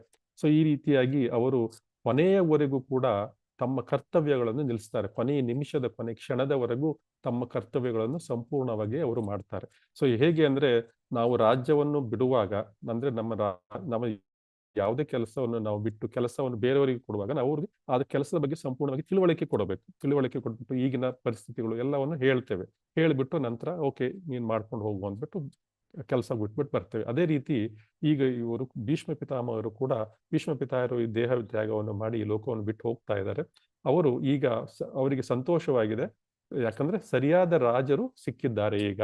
ಅಂದ್ರೆ ಈಗ ನನ್ನ ಅವಶ್ಯಕತೆ ಇಲ್ಲ, ಈ ರಾಜ್ಯ ಸಿಂಹಾಸನವನ್ನು ಇದು ರಕ್ಷಣೆ ಮಾಡಲಿಕ್ಕೆ ನನ್ನ ಅವಶ್ಯಕತೆ ಇಲ್ಲ, ಯಾಕಂದ್ರೆ ಸರಿಯಾದ ರಾಜರು ಸಿಕ್ಕಿದ್ದಾರೆ. ಇವಾಗ ಪಾಂಡವರು ಸರಿಯಾದ ರಾಜರು ಸಿಕ್ಕಿದ್ದಾರೆ. ಸೊ ನಂತರ ಭೀಷ್ಮರು ಏನ್ ಹೇಳ್ತಾ ಇದ್ದಾರೆ ಅಂದ್ರೆ ಆ ರಾಜಭಾರವನ್ನು ಹೇಗೆ ಮಾಡಬೇಕು, ರಾಜ್ಯದ ಪರಿಸ್ಥಿತಿಗಳೇನು ಎಲ್ಲವನ್ನು ಯುಧಿಷ್ಠಿರನಿಗೆ ಅವರು ಒಂದು ಇದನ್ನ ಹೇಳ್ಕೊಡ್ತಾರೆ. ಸುಮಾರು 52 ದಿನಗಳ ಕಾಲ, ನಾವು ಹಿಂದೆ ಸ್ಲೈಡ್ ಅಲ್ಲಿ ನೋಡಿದಂಗೆ 52 ದಿನಗಳ ಕಾಲ ಅವರು ಇದರಲ್ಲಿದ್ರು. ಈ ಎಲ್ಲ ಪಾಠಗಳನ್ನು ಧರ್ಮದ ಬಗ್ಗೆ ಮತ್ತು ರಾಜ್ಯಭಾರವನ್ನು ಮಾಡುವುದು ಹೇಗೆ, ಈ ಎಲ್ಲ ಮತ್ತು ಇನ್ನೂ ಅನೇಕ ಪಾಠಗಳನ್ನು ಅವರು ಪಾಂಡವರಿಗೆ ತಿಳಿಸ್ಕೊಡ್ತಾರೆ. ನಂತರ ಉತ್ತರಾಯಣ ಬಂದಾಗ ಭೀಷ್ಮರು ಅಂದ್ರೆ ಸೂರ್ಯನು ಮಕರ ರಾಶಿಯಲ್ಲಿ ಎಂಟರ್ ಆದಾಗ ಸುಮಾರು ಮಕರ ಸಂಕ್ರಾಂತಿ ಅಂತ ಹೇಳ್ತೀವಿ ನಾವು, ಸುಮಾರು 15-14 ಜನವರಿ ಸಮಯ ಬರುತ್ತೆ. ಸೊ ಭೀಷ್ಮರು ಶಾಂತಿಯುತವಾಗಿ ತಮ್ಮ ಒಂದು ಜೀವವನ್ನು ಜೀವವನ್ನು ಬಿಟ್ಟು ದೇಹತ್ಯಾಗ ಮಾಡ್ತಾರೆ. ಸೊ ಇಂದಿಗೂ ಕೂಡ ಈ ಭೀಷ್ಮರ ಪಾಠಗಳು, ಜೀವನವು ಎಷ್ಟೇ ಕಷ್ಟ ಆಗಿದ್ರು ಕೂಡ ನಮಗೆ ಧೈರ್ಯಶಾಲಿಯಾಗಿರ್ಬೇಕು, ನ್ಯಾಯಸಮ್ಮತವಾಗಿರ್ಬೇಕು, ಮತ್ತು ಸರಿ ಯಾವುದು ತಪ್ಪು ಯಾವುದು, ಹೇಗೆ ನಾವು ಅದನ್ನ ಅನುಸರಿಸಬೇಕು ಎನ್ನುವುದರ ಪಾಠ ನಮಗೆ ಯಾವಾಗಲೂ ನಾವು ಇದನ್ನ ತಿಳ್ಕೋಬಹುದು. ಸೊ ಕೆಲವರಿಗೆ ಭೀಷ್ಮ ಪಿತಾಮಹರಿಗೆ ಸಂಬಂಧಿಸಿದ ಒಂದು ಪೂಜೆ ಮತ್ತು ಆಚರಣೆಗಳನ್ನು ನಾವು ಇಂದಿಗೂ ನಡೆಸ್ಕೊಂಡು ಹೋಗ್ತಾ ಇದ್ದೀವಿ. ಭೀಷ್ಮರ ಗೌರವಾರ್ಥವಾಗಿ ಭೀಷ್ಮ ಅಷ್ಟಮಿ ಮಾಡ್ತೇವೆ. ಅದನ್ನು ಪ್ರತಿ ವರ್ಷ ಮಾಘ ಮಾಸದ ಅಂದ್ರೆ ಜನವರಿ ಫೆಬ್ರವರಿ ಶುಕ್ಲ ಪಕ್ಷದ 8ನೇ ದಿನದಂದು ಭೀಷ್ಮಾಷ್ಟಮಿಯನ್ನು ಮಾಡ್ತಾರೆ. ಇದು ಮಹಾನ್ ಯೋಧ ಮತ್ತು ಈ ಭೀಷ್ಮರ ಮಹಾನ್ ಯೋಧ ಮತ್ತು ಅವರ ಪ್ರತಿಜ್ಞೆಗಳನ್ನು ನೆನಪಿಸಿಕೊಳ್ಳುವ ದಿನಗಳಿವು. ಈ ದಿನ ಭೀಷ್ಮರ ಶಕ್ತಿ, ಜ್ಞಾನ ಮತ್ತು ಭಕ್ತಿಯನ್ನು ಭಕ್ತರು ಗೌರವ ಮಾಡ್ತಾರೆ ಮತ್ತು ಪ್ರಾರ್ಥನೆಗಳನ್ನು ಸಲ್ಲಿಸ್ತಾರೆ. ಅದೇ ರೀತಿಯಾಗಿ ನಮ್ಮ ಜೀವನದಲ್ಲೂ ಕೂಡ ಆ ರೀತಿಯ ಧೈರ್ಯ, ಶಿಸ್ತು ಮತ್ತು ಧರ್ಮನಿಷ್ಠೆ ನಮಗೂ ಬರಲಿ ಅಂತ ಭೀಷ್ಮರಿಂದ ಆಶೀರ್ವಾದವನ್ನು ಬೇಡ್ಕೊಳ್ತಾರೆ. ಸೊ ಇದನ್ನು ಹೇಗೆ ಆಚರಣೆ ಮಾಡುವುದು ಅಂದ್ರೆ, ಭೀಷ್ಮಾಷ್ಟಮಿ ಕೇವಲ ಆಚರಣೆ ಅಲ್ಲ, ಇದು ಮಹಾಭಾರತದ ಶ್ರೇಷ್ಠ ವೀರರಲ್ಲಿ ಒಬ್ಬರಾಗಿರುವಂತಹ ಭೀಷ್ಮರ ಚೈತನ್ಯದೊಂದಿಗೆ ಅಂದ್ರೆ ಅವರ ಆತ್ಮದೊಂದಿಗೆ ಸಂಪರ್ಕಿಸುವುದು. ಅದು ಅನೇಕ ಭಕ್ತರು ಬಾಣಗಳ ಹಾಸಿಗೆಯಲ್ಲಿ ಮಲಗಿದ್ದಾಗ ಕೂಡ ಭೀಷ್ಮರು ಪಠಿಸಿದ ಪವಿತ್ರವಾದ ಈ 11 ಶ್ಲೋಕಗಳೇನಿವೆ ಅದನ್ನು ಓದ್ತಾರೆ ಮತ್ತು ವಿಷ್ಣು ಸಹಸ್ರನಾಮವನ್ನು ಕೂಡ ಓದ್ತಾರೆ. ಈ ವಿಷ್ಣು ಸಹಸ್ರನಾಮವನ್ನು ಕೂಡ ಅವರು ಹೇಳಿರ್ತಾರೆ, ಅದನ್ನು ಕೂಡ ಓದ್ತಾರೆ. ಕೆಲವರು ಉಪವಾಸ ಮಾಡ್ತಾರೆ, ಇದು ಇಸ್ಕಾನಲ್ಲೆಲ್ಲ ಮಾಡ್ತೀವಿ ನಾವು. ಮತ್ತು ಇದನ್ನು ಕೆಲವರು ಕೃತಜ್ಞತೆ ಮತ್ತು ಗೌರವವನ್ನು ವ್ಯಕ್ತಪಡಿಸಲಿಕ್ಕೆ ತಮ್ಮ ಪೂರ್ವಜರಿಗೆ ಕೂಡ ತರ್ಪಣವನ್ನು ಕೊಡ್ತಾರೆ. ಸೊ ಭೀಷ್ಮರ ಹೆಚ್ಚಿನ ಭಾಗ ಮಹಾಭಾರತದಲ್ಲಿ ಇದೆ, ಆದ್ರೆ ವಿಶೇಷವಾಗಿ ಶಾಂತಿ ಪರ್ವ ಮತ್ತು ಅನುಶಾಸನ ಪರ್ವ ಇವೆರಡು ಮಹಾಭಾರತದಲ್ಲಿ ಬರುತ್ತೆ ಮತ್ತು ಅವರ ಪಾಠಗಳನ್ನು ಅಲ್ಲಿ ಹೇಳಲಾಗಿದೆ. ಭಗವಾನ್ ವಿಷ್ಣುವಿನ 1000 ಹೆಸರುಗಳ ಸ್ತೋತ್ರವಾದ ವಿಷ್ಣು ಸಹಸ್ರನಾಮ ಸಹ ಭೀಷ್ಮರೊಂದಿಗೆ ನಿಕಟ ಸಂಬಂಧವನ್ನು ಹೊಂದಿದೆ. ಮತ್ತು ನಮ್ಮ ಸಂಪ್ರದಾಯದಲ್ಲಿ, ಭಾರತೀಯ ಸಂಪ್ರದಾಯದಲ್ಲಿ ಈ ವಿಷ್ಣು ಸಹಸ್ರನಾಮ ಅತ್ಯಂತ ಶಕ್ತಿಶಾಲಿ ಪ್ರಾರ್ಥನೆಗಳು. ಇದನ್ನು ಪ್ರತಿದಿನ ಸುಮಾರು ಮನೆಗಳಲ್ಲಿ, ಭಾರತೀಯ ಸಂಪ್ರದಾಯದಲ್ಲಿ ಸುಮಾರು ಮನೆಗಳಲ್ಲಿ ಬೆಳಿಗ್ಗೆ ಅಥವಾ ಸಂಜೆ ಹೊತ್ತು ದೀಪ ಹಚ್ಚುವ ಸಮಯದಲ್ಲಿ ಈ ವಿಷ್ಣು ಸಹಸ್ರನಾಮವನ್ನು ಹೇಳ್ಕೊತಾರೆ. ಇದು ಸುಮಾರು ಅರ್ಧ ಗಂಟೆ ಆಗುತ್ತೆ ಪ್ರತಿಸ್ಲಿಕ್ಕೆ. ಸೊ ವಿಷ್ಣು ಸಹಸ್ರನಾಮ ತುಂಬಾ ಶಕ್ತಿಶಾಲಿಯಾದದ್ದು. ಸೊ ಭೀಷ್ಮ ಪಂಚಕ ಅಂತ ಹೇಳ್ತಾರೆ. ಭೀಷ್ಮ ಪಂಚಕದ ಮಹಾತ್ಮಗಳು ಅಂದ್ರೆ ಕಾರ್ತಿಕ ಮಾಸದಲ್ಲಿ ದೇಹತ್ಯಾಗ ಮಾಡಿದ ಭೀಷ್ಮರ ಗೌರವಾರ್ಥವಾಗಿ ಆಚರಿಸುವ ತಪಸ್ಸಿನ ಅವಧಿ. ಭಗವಾನ್ ವಿಷ್ಣು ಕೇಶವನನ್ನು ಅಂದ್ರೆ ವಿಷ್ಣುವನ್ನು ಸಂತೋಷಪಡಿಸಲಿಕ್ಕೆ ಭೀಷ್ಮರ ಭಕ್ತಿಯನ್ನು ಅನುಸರಿಸಲು ಆಚರಿಸಲಾಗುತ್ತೆ. ಆಧ್ಯಾತ್ಮಿಕ ಶುದ್ಧೀಕರಣ, ಮುಕ್ತಿ ಮತ್ತು ಶುದ್ಧ ಭಕ್ತಿಯನ್ನು ಈ ಭೀಷ್ಮ ಪಂಚಕದಲ್ಲಿ ನಮಗೆ ಸಿಗುತ್ತೆ. ಆಧ್ಯಾತ್ಮಿಕ ಪ್ರಯೋಜನಗಳು ಏನಂದ್ರೆ, ಭಗವಾನ್ ವಿಷ್ಣುವನ್ನು ಸಂತೋಷ ಮಾಡಲಿಕ್ಕೆ ಸಾಧ್ಯ, ಆಧ್ಯಾತ್ಮಿಕವಾಗಿ ನಮಗೆ ಮುಂದುವರಿಲಿಕ್ಕೆ ಸಾಧ್ಯ, ಸ್ಪಿರಿಚುಯಲಿ ಮುಂದುವರಿಲಿಕ್ಕೆ ಸಾಧ್ಯ. ನಮ್ಮ ಆತ್ಮಕ್ಕೆ ಕೂಡ ಈ ಭೀಷ್ಮ ಪಂಚಕದ ಭೀಷ್ಮನ ಒಂದು ಇದರಿಂದ ಮಾಡೋದ್ರಿಂದ ನಾವು ಪಾಠಗಳನ್ನು ಕಲಿಯೋದ್ರಿಂದ ಭೀಷ್ಮನಿಂದ ನಮಗೆ ಆಧ್ಯಾತ್ಮಿಕವಾಗಿ ಮುಂದುವರಿಲಿಕ್ಕೆ ಸಾಧ್ಯ ಮತ್ತು ಮುಕ್ತಿಯನ್ನು ಸಿಗಲಿಕ್ಕೆ ಸಾಧ್ಯ. ಶುದ್ಧ ಭಕ್ತಿಯನ್ನು ಕರುಣಿಸುತ್ತೆ. ಮತ್ತು ಆಚರಣೆ ಮತ್ತು ಗರುಡ ಪುರಾಣದ ಪ್ರಕಾರ ಕೂಡ ಒಂದು 5 ದಿನಗಳ ಉಪವಾಸ ಹೇಗೆ ಮಾಡುವುದು, ಏಕಾಗ್ರತೆ ಮತ್ತು ಕೃತಜ್ಞತೆಯಿಂದ ನಾವು ಹರೇ ಕೃಷ್ಣ ಮಂತ್ರವನ್ನು ಜಪಿಸಬೇಕು ಈ 5 ದಿನಗಳ. ಅಂದ್ರೆ ಭಗವಾನ್ ವಿಷ್ಣುವಿಗೆ ಅರ್ಪಣೆಗಳು ಈ ಭೀಷ್ಮ ಪಂಚಕದ ಅಂದ್ರೆ ಪಂಚಕ ಅಂದ್ರೆ 5 ದಿನಗಳು. ಸೊ ಇಲ್ಲಿ ಪಾದಗಳಿಗೆ ಕಮಲಗಳನ್ನು ಹೂವರಿಸುವುದು, ತೊಡೆಗಳಿಗೆ ಬಿಲ್ವಪತ್ರೆ, ಹೊಕ್ಕುಳಿಗೆ ಸುಗಂಧ ದ್ರವ್ಯ, ಭುಜಗಳಿಗೆ ಹೂವು, ಬೇರೆ ಜವಾ ಹೂವು ಮತ್ತು 5ನೇ ದಿನ ಶಿರಸ್ಸಿಗೆ ಮಾಲತಿ ಹೂವು. ಈ ರೀತಿಯಾಗಿ ವಿವಿಧ ರೀತಿಯ ಹೂವುಗಳು. ಈ ಜವಾ ಹೂವು, ಮಾಲತಿ ಹೂವುಗಳೆಲ್ಲ ಏನು ಅಂತ ಗೊತ್ತಾಗ್ಲಿಲ್ಲ. ಇವು ಈಗಲೂ ಸಿಗ್ತಾವೋ ಇಲ್ವೋ ಏನೋ ಗೊತ್ತಿಲ್ಲ. ಇದು ಬೇರೆ ಹೆಸರು ಏನಿದೆಯೋ ಗೊತ್ತಿಲ್ಲ ಕನ್ನಡದಲ್ಲಿ. ಸೊ ಇಸ್ಕಾನ್ ದೇವಾಲಯಗಳು ಕೂಡ ಭೀಷ್ಮ ಪಂಚಕವನ್ನು ಆಚರಿಸಲಾಗುತ್ತೆ. ಇಲ್ಲಿ ಭೀಷ್ಮ ಕುಂಡ ಅನ್ನೋ ಒಂದೊಂದು ಜಾಗ ಇದೆ. ನರಕತಾರಿ ಗ್ರಾಮ ಅಂತ ಒಂದು ಸ್ಥಳ ಇದೆ. ಅದು ಭೀಷ್ಮ ಕುಂಡವು ಕೌರವರು ಮತ್ತು ಪಾಂಡವರಾದ ಮುತ್ತಜ್ಜ ಪಿತಾಮಹನಾದ ಭೀಷ್ಮರಿಗೆ ಸಮರ್ಪಿತವಾದ ಒಂದು ಜಲಾಶಯ. ಮಹಾಭಾರತದ ಯುದ್ಧದ ಪ್ರಕಾರ 10ನೇ ದಿನದಂದು ಭೀಷ್ಮರು ಯುದ್ಧ ಭೂಮಿಯಲ್ಲಿ ಬಿದ್ದು ಬಾಯಾರಿಕೆಗಾಗಿ ನೀರ್ ಬೇಕು ಅಂತ ಕೇಳ್ತಾರೆ. ಅರ್ಜುನ ಏನ್ ಮಾಡ್ತಾನೆ, ತಕ್ಷಣ ಬಾಣವನ್ನು ನೆಲಕ್ಕೆ ತೋರಿಸಿ ಆ ನೀರು ಚಿಮ್ಮಿ ಬರುತ್ತೆ. ಗಂಗೆ ಬರುತ್ತಾಳೆ ಆ ನೀರಲ್ಲಿ ಅಂತ, ಆ ಚಿಮ್ಮುವ ನೀರು ಬರುವಾಗ ಗಂಗೆನೆ ಬರ್ತಾಳೆ ಆ ನೀರಿನಲ್ಲಿ ಅಂತ ಹೇಳ್ತಾರೆ. ಬಂದು ಭೀಷ್ಮರ ಬಾಯಾರಿಕೆ ನೀಗುತ್ತೆ. ಸಾಂಪ್ರದಾಯಿಕವಾಗಿ ಮಹಾಭಾರತದ ಈ ಘಟನೆ ಈ ಸ್ಥಳದೊಂದಿಗೆ ಸಂಬಂಧ ಹೊಂದಿದೆ. ಸೊ ಭೀಷ್ಮ ಕುಂಡ ಇಲ್ಲಿದೆ ಕುರುಕ್ಷೇತ್ರದಲ್ಲಿ. ಈ ಜಲಾಶಯ ಅಥವಾ ಕುಂಡ ಒಂದು ಮಧ್ಯಕಾಲೀನ ರಚನೆ. ಈಗಿನ ದಿನದಲ್ಲಿ ಇದನ್ನು ನವೀನಕರಿಸಲಾಗಿದೆ. ಸೊ ಇಲ್ಲಿ ನಾವು ಬಲಗಡೆ ಚಿತ್ರವನ್ನು ನೋಡಬಹುದು. ಭೀಷ್ಮರು ಚರಶಯ್ಯೆಯಲ್ಲಿ ಮಲಗಿದ್ದಾರೆ. ಅರ್ಜುನ ಒಂದು ಬಾಣವನ್ನು ಹೊಡೆದು ನೀರನ್ನು ತೆಗೆದು, ಇದು ಭೀಷ್ಮ ಕುಂಡ ಅಲ್ಲಿ ಆಗಿದೆ. ಸೊ ಭೀಷ್ಮ ಪಿತಾಮಹರನ್ನು ಮಹಾಜನ ಅಂತ ಯಾಕೆ ಕರೀತಾರೆ ಅಂದ್ರೆ, ಸಾವಿನ ಸಮಯದಲ್ಲಿ ಕೂಡ ನನ್ನನ್ನು ನೆನಪಿಸಿಕೊಳ್ಳುವುದರಿಂದ ಒಬ್ಬ ವ್ಯಕ್ತಿಯು ನನ್ನ ಬಳಿಗೆ ಬರುತ್ತಾನೆ. ಈ ಭೀಷ್ಮನ ಒಂದು ಜೀವನ ಮತ್ತು ಭೀಷ್ಮನ ಜೀವನದಲ್ಲಿ ನಡೆದ ಘಟನೆಗಳು ಭಗವಂತನ ಈ ಸತ್ಯವನ್ನು, ಭಗವದ್ಗೀತೆಯಲ್ಲಿ ಇರುವ 8.5ನೇ ಶ್ಲೋಕದ ಸತ್ಯವನ್ನು, ಇದನ್ನು ಸಂಪೂರ್ಣವಾಗಿ ಮತ್ತೊಮ್ಮೆ ಭೀಷ್ಮ ಪಿತಾಮಹರು ಭಕ್ತರಾಗಿ ಸಾಬೀತುಪಡಿಸ್ತಾರೆ. ಭಗವಂತ ಹೇಳಿದ್ದು ಕರೆಕ್ಟ್ ಅಂದ್ಬಿಟ್ಟು ಸಾಬೀತುಪಡಿಸ್ತಾರೆ. ಭೀಷ್ಮ ಪಿತಾಮಹರನ್ನು ಭೀಷ್ಮ ತ್ಯಾಗ ಮತ್ತು ದೃಢತೆಯ ಒಂದು ಪ್ರತಿ. ಸೊ ಭೀಷ್ಮ ಪ್ರತಿಜ್ಞೆ ಭಗವದ್ಗೀತೆಯ ಸಾರ.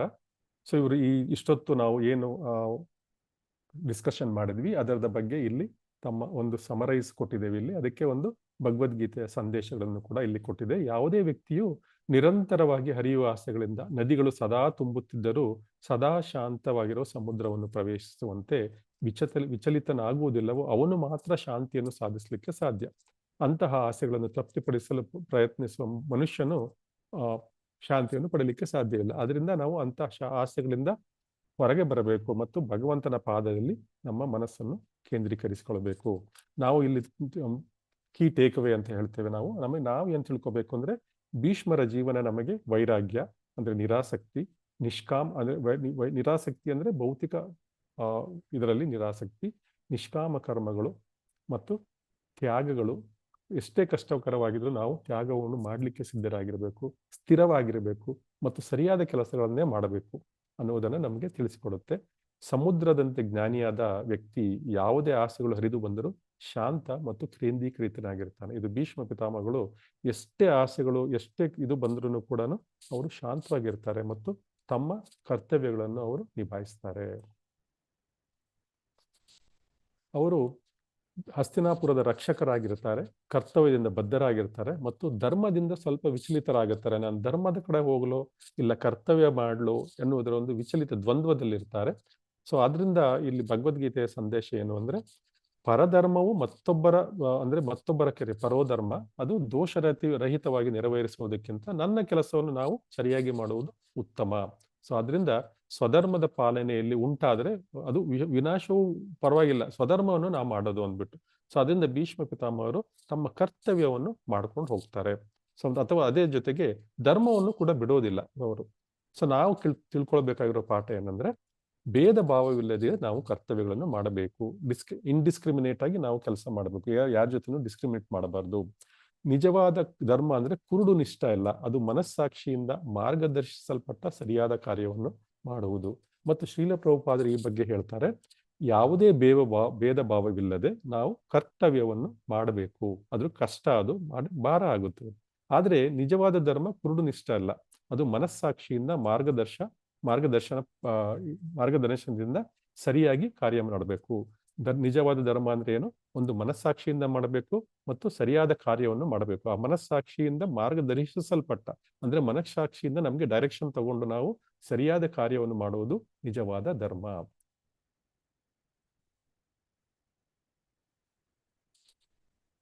ಶ್ರೀಲ ಪ್ರಭುಪಾದರು ಮುಂದುವರಿಸ್ತಾರೆ. ಶ್ರೀಲ ಪ್ರಭುಪಾದರು ಭೀಷ್ಮನ ಉನ್ನತ ಆಧ್ಯಾತ್ಮಿಕ ಸ್ಥಾನಕ್ಕೆ ಪ್ರಮುಖ ಕಾರಣಗಳಾಗಿ ಅವರ ಧರ್ಮಕ್ಕೆ ಅಚಲವಾದ ಬದ್ಧತೆ ಮತ್ತು ಕೃಷ್ಣನಿಗೆ ಸಂಪೂರ್ಣ ಶರಣಾಗತಿ. ಇವೆರಡು ಇಷ್ಟು ನಮಗೆ ತುಂಬಾ ಮುಖ್ಯ. ಧರ್ಮದಲ್ಲಿ ಅಚಲವಾದ ಬದ್ಧತೆ ಮತ್ತು ನಿಷ್ಠೆ ಮತ್ತು ಕೃಷ್ಣನಿಗೆ ಸಂಪೂರ್ಣ ಶರಣಾಗತಿ. ಸೊ ಪ್ರಭುಪಾದರೆಯನ್ನು ಮುಂದುವರಿಸ್ತಾರೆ. ಮತ್ತೆ ಕೃಷ್ಣನ ವಿಜ್ಞಾನವನ್ನು ಅರ್ಥ ಮಾಡ್ಕೊಳ್ಳುವುದು ಬಹಳ ಕಷ್ಟ. ಅದರಿಂದ ನಾವೇನ್ ಮಾಡ್ಬೇಕು, ಮಹಾಜನರನ್ನು ಸಂಪರ್ಕಿಸಬೇಕು ಮತ್ತು ಅವರನ್ನು ಅನುಸರಿಸಬೇಕು ಅಂತ ಹೇಳ್ತಾರೆ. ಸೊ ಅವರನ್ನು ಅನುಸರಿಸಬೇಕು ಅಂದ್ರೆ ಅವ್ರು ಮಾಡ್ದಂಗೆ ಮಾಡ್ಬೇಕು ಅಂತಲ್ಲ. ನಾವು ಎಲ್ಲ ಈ ತರ ದೊಡ್ಡ ದೊಡ್ಡ ಪ್ರತಿಜ್ಞೆ ಮಾಡ್ಕೊಂಡು ಕೂತ್ಕೊಳ್ಳೋದು ಅಂತಲ್ಲ, ಅದೆಲ್ಲ ಆಗೋದಿಲ್ಲ. ಅಂದ್ರೆ ನಾವು ಅವರ ಹೆಜ್ಜೆಗಳಲ್ಲಿ ಮುಂದುವರಿಬೇಕು ಅಂತ. ಕೃಷ್ಣನ ವಿಜ್ಞಾನ ಅರ್ಥ ಮಾಡ್ಕೊಳ್ಳೋದು ಬಹಳ ಕಷ್ಟ. ಸೊ ಆದ್ರೆ ಸುಲಭವಾಗಿ ಅರ್ಥ ಮಾಡ್ಕೊಳ್ಳೋದು ಹೇಗೆ, ಮಹಾಜನರನ್ನು ನಾವು ಫಾಲೋ ಮಾಡೋದು. ಸೊ ಕೌರವ ಪರವಾಗಿ ಹೋರಾಡ್ತಾ ಇದ್ರು ಕೂಡ ಭೀಷ್ಮರ ಹೃದಯ ಯಾವಾಗಲೂ ಕೃಷ್ಣನಿಗೆ ಸಮರ್ಪಿತವಾಗಿರುತ್ತೆ. ಎಂತಹ ಪ್ರತಿಕೂಲ ಪರಿಸ್ಥಿತಿಯಲ್ಲೂ ಕೂಡ ಅವರು ಆಧ್ಯಾತ್ಮಿಕ ಸಮಗ್ರತೆಯಲ್ಲಿರ್ತಾರೆ. ಭೀಷ್ಮರು ನಿಷ್ಪಕ್ಷಪಾತರಾಗಿರ್ತಾರೆ ಮತ್ತು ಜ್ಞಾನ ಮತ್ತು ಸ್ಥಿರತೆಯಲ್ಲಿರ್ತಾರೆ. ಇಂತಹ ಈ ನಿಷ್ಪಕ್ಷಪಾತ, ಜ್ಞಾನ ಮತ್ತು ಸ್ಥಿರತೆ ಇವನ್ ಕೃಷ್ಣನಿಗೂ ಕೂಡ ಅವರ ಮೇಲೆ ಗೌರವ ಭಾವವನ್ನು ಎತ್ತಿ ತೋರಿಸುತ್ತೆ. ಸೊ ಭೀಷ್ಮ ಪಿತಾಮಹರು ಹೇಳ್ತಾರೆ, ಭೀಷ್ಮರು ಮರಣದ ಸಮಯದಲ್ಲಿ ನಿರ್ವಿಕಲ್ಪ ಸಮಾಧಿಯನ್ನು ಪಡಿತಾರೆ. ಮತ್ತು ಶ್ರೀಮದ್ ಭಾಗವತದ 1ನೇ ಸ್ಕಂದದ 9ನೇ ಅಧ್ಯಾಯದ ಪ್ರಕಾರ ಭೀಷ್ಮರು ಮರಣ ಕ್ಷಣದಲ್ಲಿ ತಮ್ಮ ಮನಸ್ಸನ್ನು ಕೃಷ್ಣನಲ್ಲಿ ವಿಲೀನಗೊಳಿಸ್ತಾರೆ. ದೇಹತ್ಯಾಗ ಮಾಡುವ ಬದಲು ಅವರು ಅನೇಕ ಶಾಸ್ತ್ರೀಯ ಜ್ಞಾನಗಳನ್ನು ವಿಷ್ಣು ಸಹಸ್ರನಾಮವೂ ಸೇರಿದಂತೆ ಬೋಧನೆ ಮಾಡ್ತಾರೆ. ಧರ್ಮ ಮತ್ತು ಭಕ್ತಿಯು ಆಧ್ಯಾತ್ಮಿಕ ಜೀವನದ ಹೃದಯ ಅಂದ್ಬಿಟ್ಟು ಅವರು ಪಾಂಡವರಿಗೆ ಹೇಳ್ಕೊಡ್ತಾರೆ. ಸೊ ಅವೆಲ್ಲ ಕೂಡ ನಮಗೂ ಕೂಡ, ಪಾಂಡವರಿಗೆ ಅಂತಲ್ಲ, ಪಾಂಡವರ ಮೂಲಕವಾಗಿ ನಮಗೂ ಕೂಡ. ಸೊ ನಂತರ ಈ ಭೀಷ್ಮ ಪಿತಾಮಹರು ವೈಷ್ಣವ ಪರಂಪರೆಯಲ್ಲಿ ಬಂದ ಭೀಷ್ಮರು ಕರ್ತವ್ಯ, ಭಕ್ತಿ ಮತ್ತು ಆಧ್ಯಾತ್ಮಿಕ ಸಾಕ್ಷಾತ್ಕಾರದ ಶಾಶ್ವತ ಮಾದರಿಗಳು ನಮ್ಗೆಲ್ಲ. ಸೊ ನಮ್ಗೆ ವೈಷ್ಣವ ಪರಂಪರೆಯಲ್ಲಿ ಬರುವ ಎಲ್ಲರಿಗೂ ಕೂಡ ಭೀಷ್ಮರು ಕರ್ತವ್ಯ ಅಂದ್ರೆ ಏನು, ಭಕ್ತಿ ಅಂದ್ರೆ ಏನು, ಆಧ್ಯಾತ್ಮಿಕ ಸಾಕ್ಷಾತ್ಕಾರ ಎಂದ್ರೇನು, ಇವುಗಳಿಗೆಲ್ಲಾನು ಅವರು ಶಾಶ್ವತ ಮಾದರಿಯಾಗಿದ್ದಾರೆ. ಶ್ರೀಲ ಪ್ರಭುಪಾದರ ಅನುಯಾಯಿಗಳಿಗೆ ಹೇಳ್ತಾರೆ, ನಮ್ಮೆಲ್ಲರಿಗೂ ಭೀಷ್ಮರಂತಹ ಮಹಾಜನರನ್ನು ನಿರ್ಭಯವಾಗಿ ಅನುಸರಿಸಬೇಕು. ನಾವು ಯಾವುದೇ ಹೆದರಿಕೆ ಇಲ್ಲದೆ ಭೀಷ್ಮರಂತಹ ಮಹಾಜನರನ್ನು ನಾವು ಅನುಸರಿಸಬೇಕು. ಅವರ ಪರಂಪರೆಯನ್ನು ನಾವು ಎಲ್ಲಾ ತಲೆಮಾರುಗಳಿಗೂ ಹೇಳಿಕೊಡಬೇಕು. ನಾವು ಭಗವಂತನ ಅರಿವಿನ ಕಡೆಗೆ ಈ ಪರಂಪರೆ ಏನಿದೆ ಇದು ಮಾರ್ಗದರ್ಶನ ಕೊಡುತ್ತೆ. ನಾವು ಕೂಡ ಅದನ್ನು ಮುಂದಕ್ಕೆ ತಗೊಂಡು ಹೋಗ್ಬೇಕು ಅಂತ ಶ್ರೀಲ ಪ್ರಭುಪಾದರು ಹೇಳ್ತಾರೆ. ಈ ಕೊನೆಯ ಒಂದು ಭೀಷ್ಮ ಪಿತಾಮಹ ಮತ್ತು ಅವರ ಪರಂಪರೆಯ ಸಂಕ್ಷಿಪ್ತ ಸಾರಾಂಶ ಇಷ್ಟೊತ್ತು ಏನು ನಾವು ಓದಿದ್ದೀವಿ ಅದರ ಬಗ್ಗೆ ಪ್ರಮುಖ ಅಂಶಗಳು. ಮೊದಲು ಅವರು ಮಹಾಪ್ರತಿಜ್ಞೆಯನ್ನು ಮಾಡ್ತಾರೆ, 2 ಪ್ರತಿಜ್ಞೆಗಳನ್ನು ಮಾಡ್ತಾರೆ. ನಾವು ಸಿಂಹಾಸನವನ್ನು ಪಡ್ಕೊಳ್ಳೋದಿಲ್ಲ ಮತ್ತು ನಾನು ಮದುವೆ ಮಾಡೋದಿಲ್ಲ, ಮಕ್ಕಳು ಮಾಡ್ಕೊಳ್ಳೋದಿಲ್ಲ ಅಂದ್ಬಿಟ್ಟು. ನಂತರ ಕರ್ತವ್ಯ ಮತ್ತು ಧರ್ಮದ ಸಂದಿಗ್ಧತೆಯಲ್ಲಿ ಅವರು ಹೇಗೆ ಅದನ್ನು ಸಮತೋಲನ ಮಾಡ್ಕೊಂಡು ಹೋಗ್ತಾರೆ ಅನ್ನೋದ್ರ ಬಗ್ಗೆ ತಿಳ್ಕೊಂಡ್ವಿ.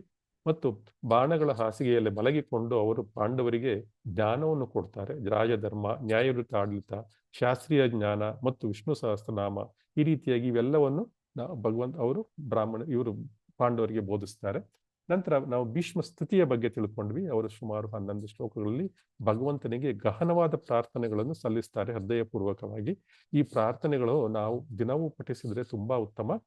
ಕೊನೆಗೆ ದೇಹತ್ಯಾಗ ಮಾಡುವಾಗ ಅವರು ಉತ್ತರಾಯಣ ಕಾಲದಲ್ಲಿ ನಿರ್ವಿಕಲ್ಪ ಸಮಾಧಿಯಲ್ಲಿ ಸ್ಥಿತಿಯಲ್ಲಿ ದೇಹತ್ಯಾಗ ಮಾಡ್ತಾರೆ. ನಂತರ ಈ ಪರಂಪರೆ ಏನಿದೆ, ಇವರ ಭೀಷ್ಮ ಪಿತಾಮಹರ ಪರಂಪರೆಯನ್ನು, ಅವರ ಭಕ್ತಿ, ಸ್ಥೈರ್ಯ, ಈ ಎಲ್ಲವನ್ನು ನೋಡಿ ಕೃಷ್ಣನಿಗೂ ಕೂಡ ಸಂಪೂರ್ಣ ಸಂತೋಷವಾಗುತ್ತೆ. ಮತ್ತು ಇವರು ದೇಹತ್ಯಾಗ ಮಾಡುವಾಗ ಅನೇಕ ದೇವಾದಿ ದೇವತೆಗಳು ಎಲ್ಲರೂ ಕೂಡ ಬರ್ತಾರೆ.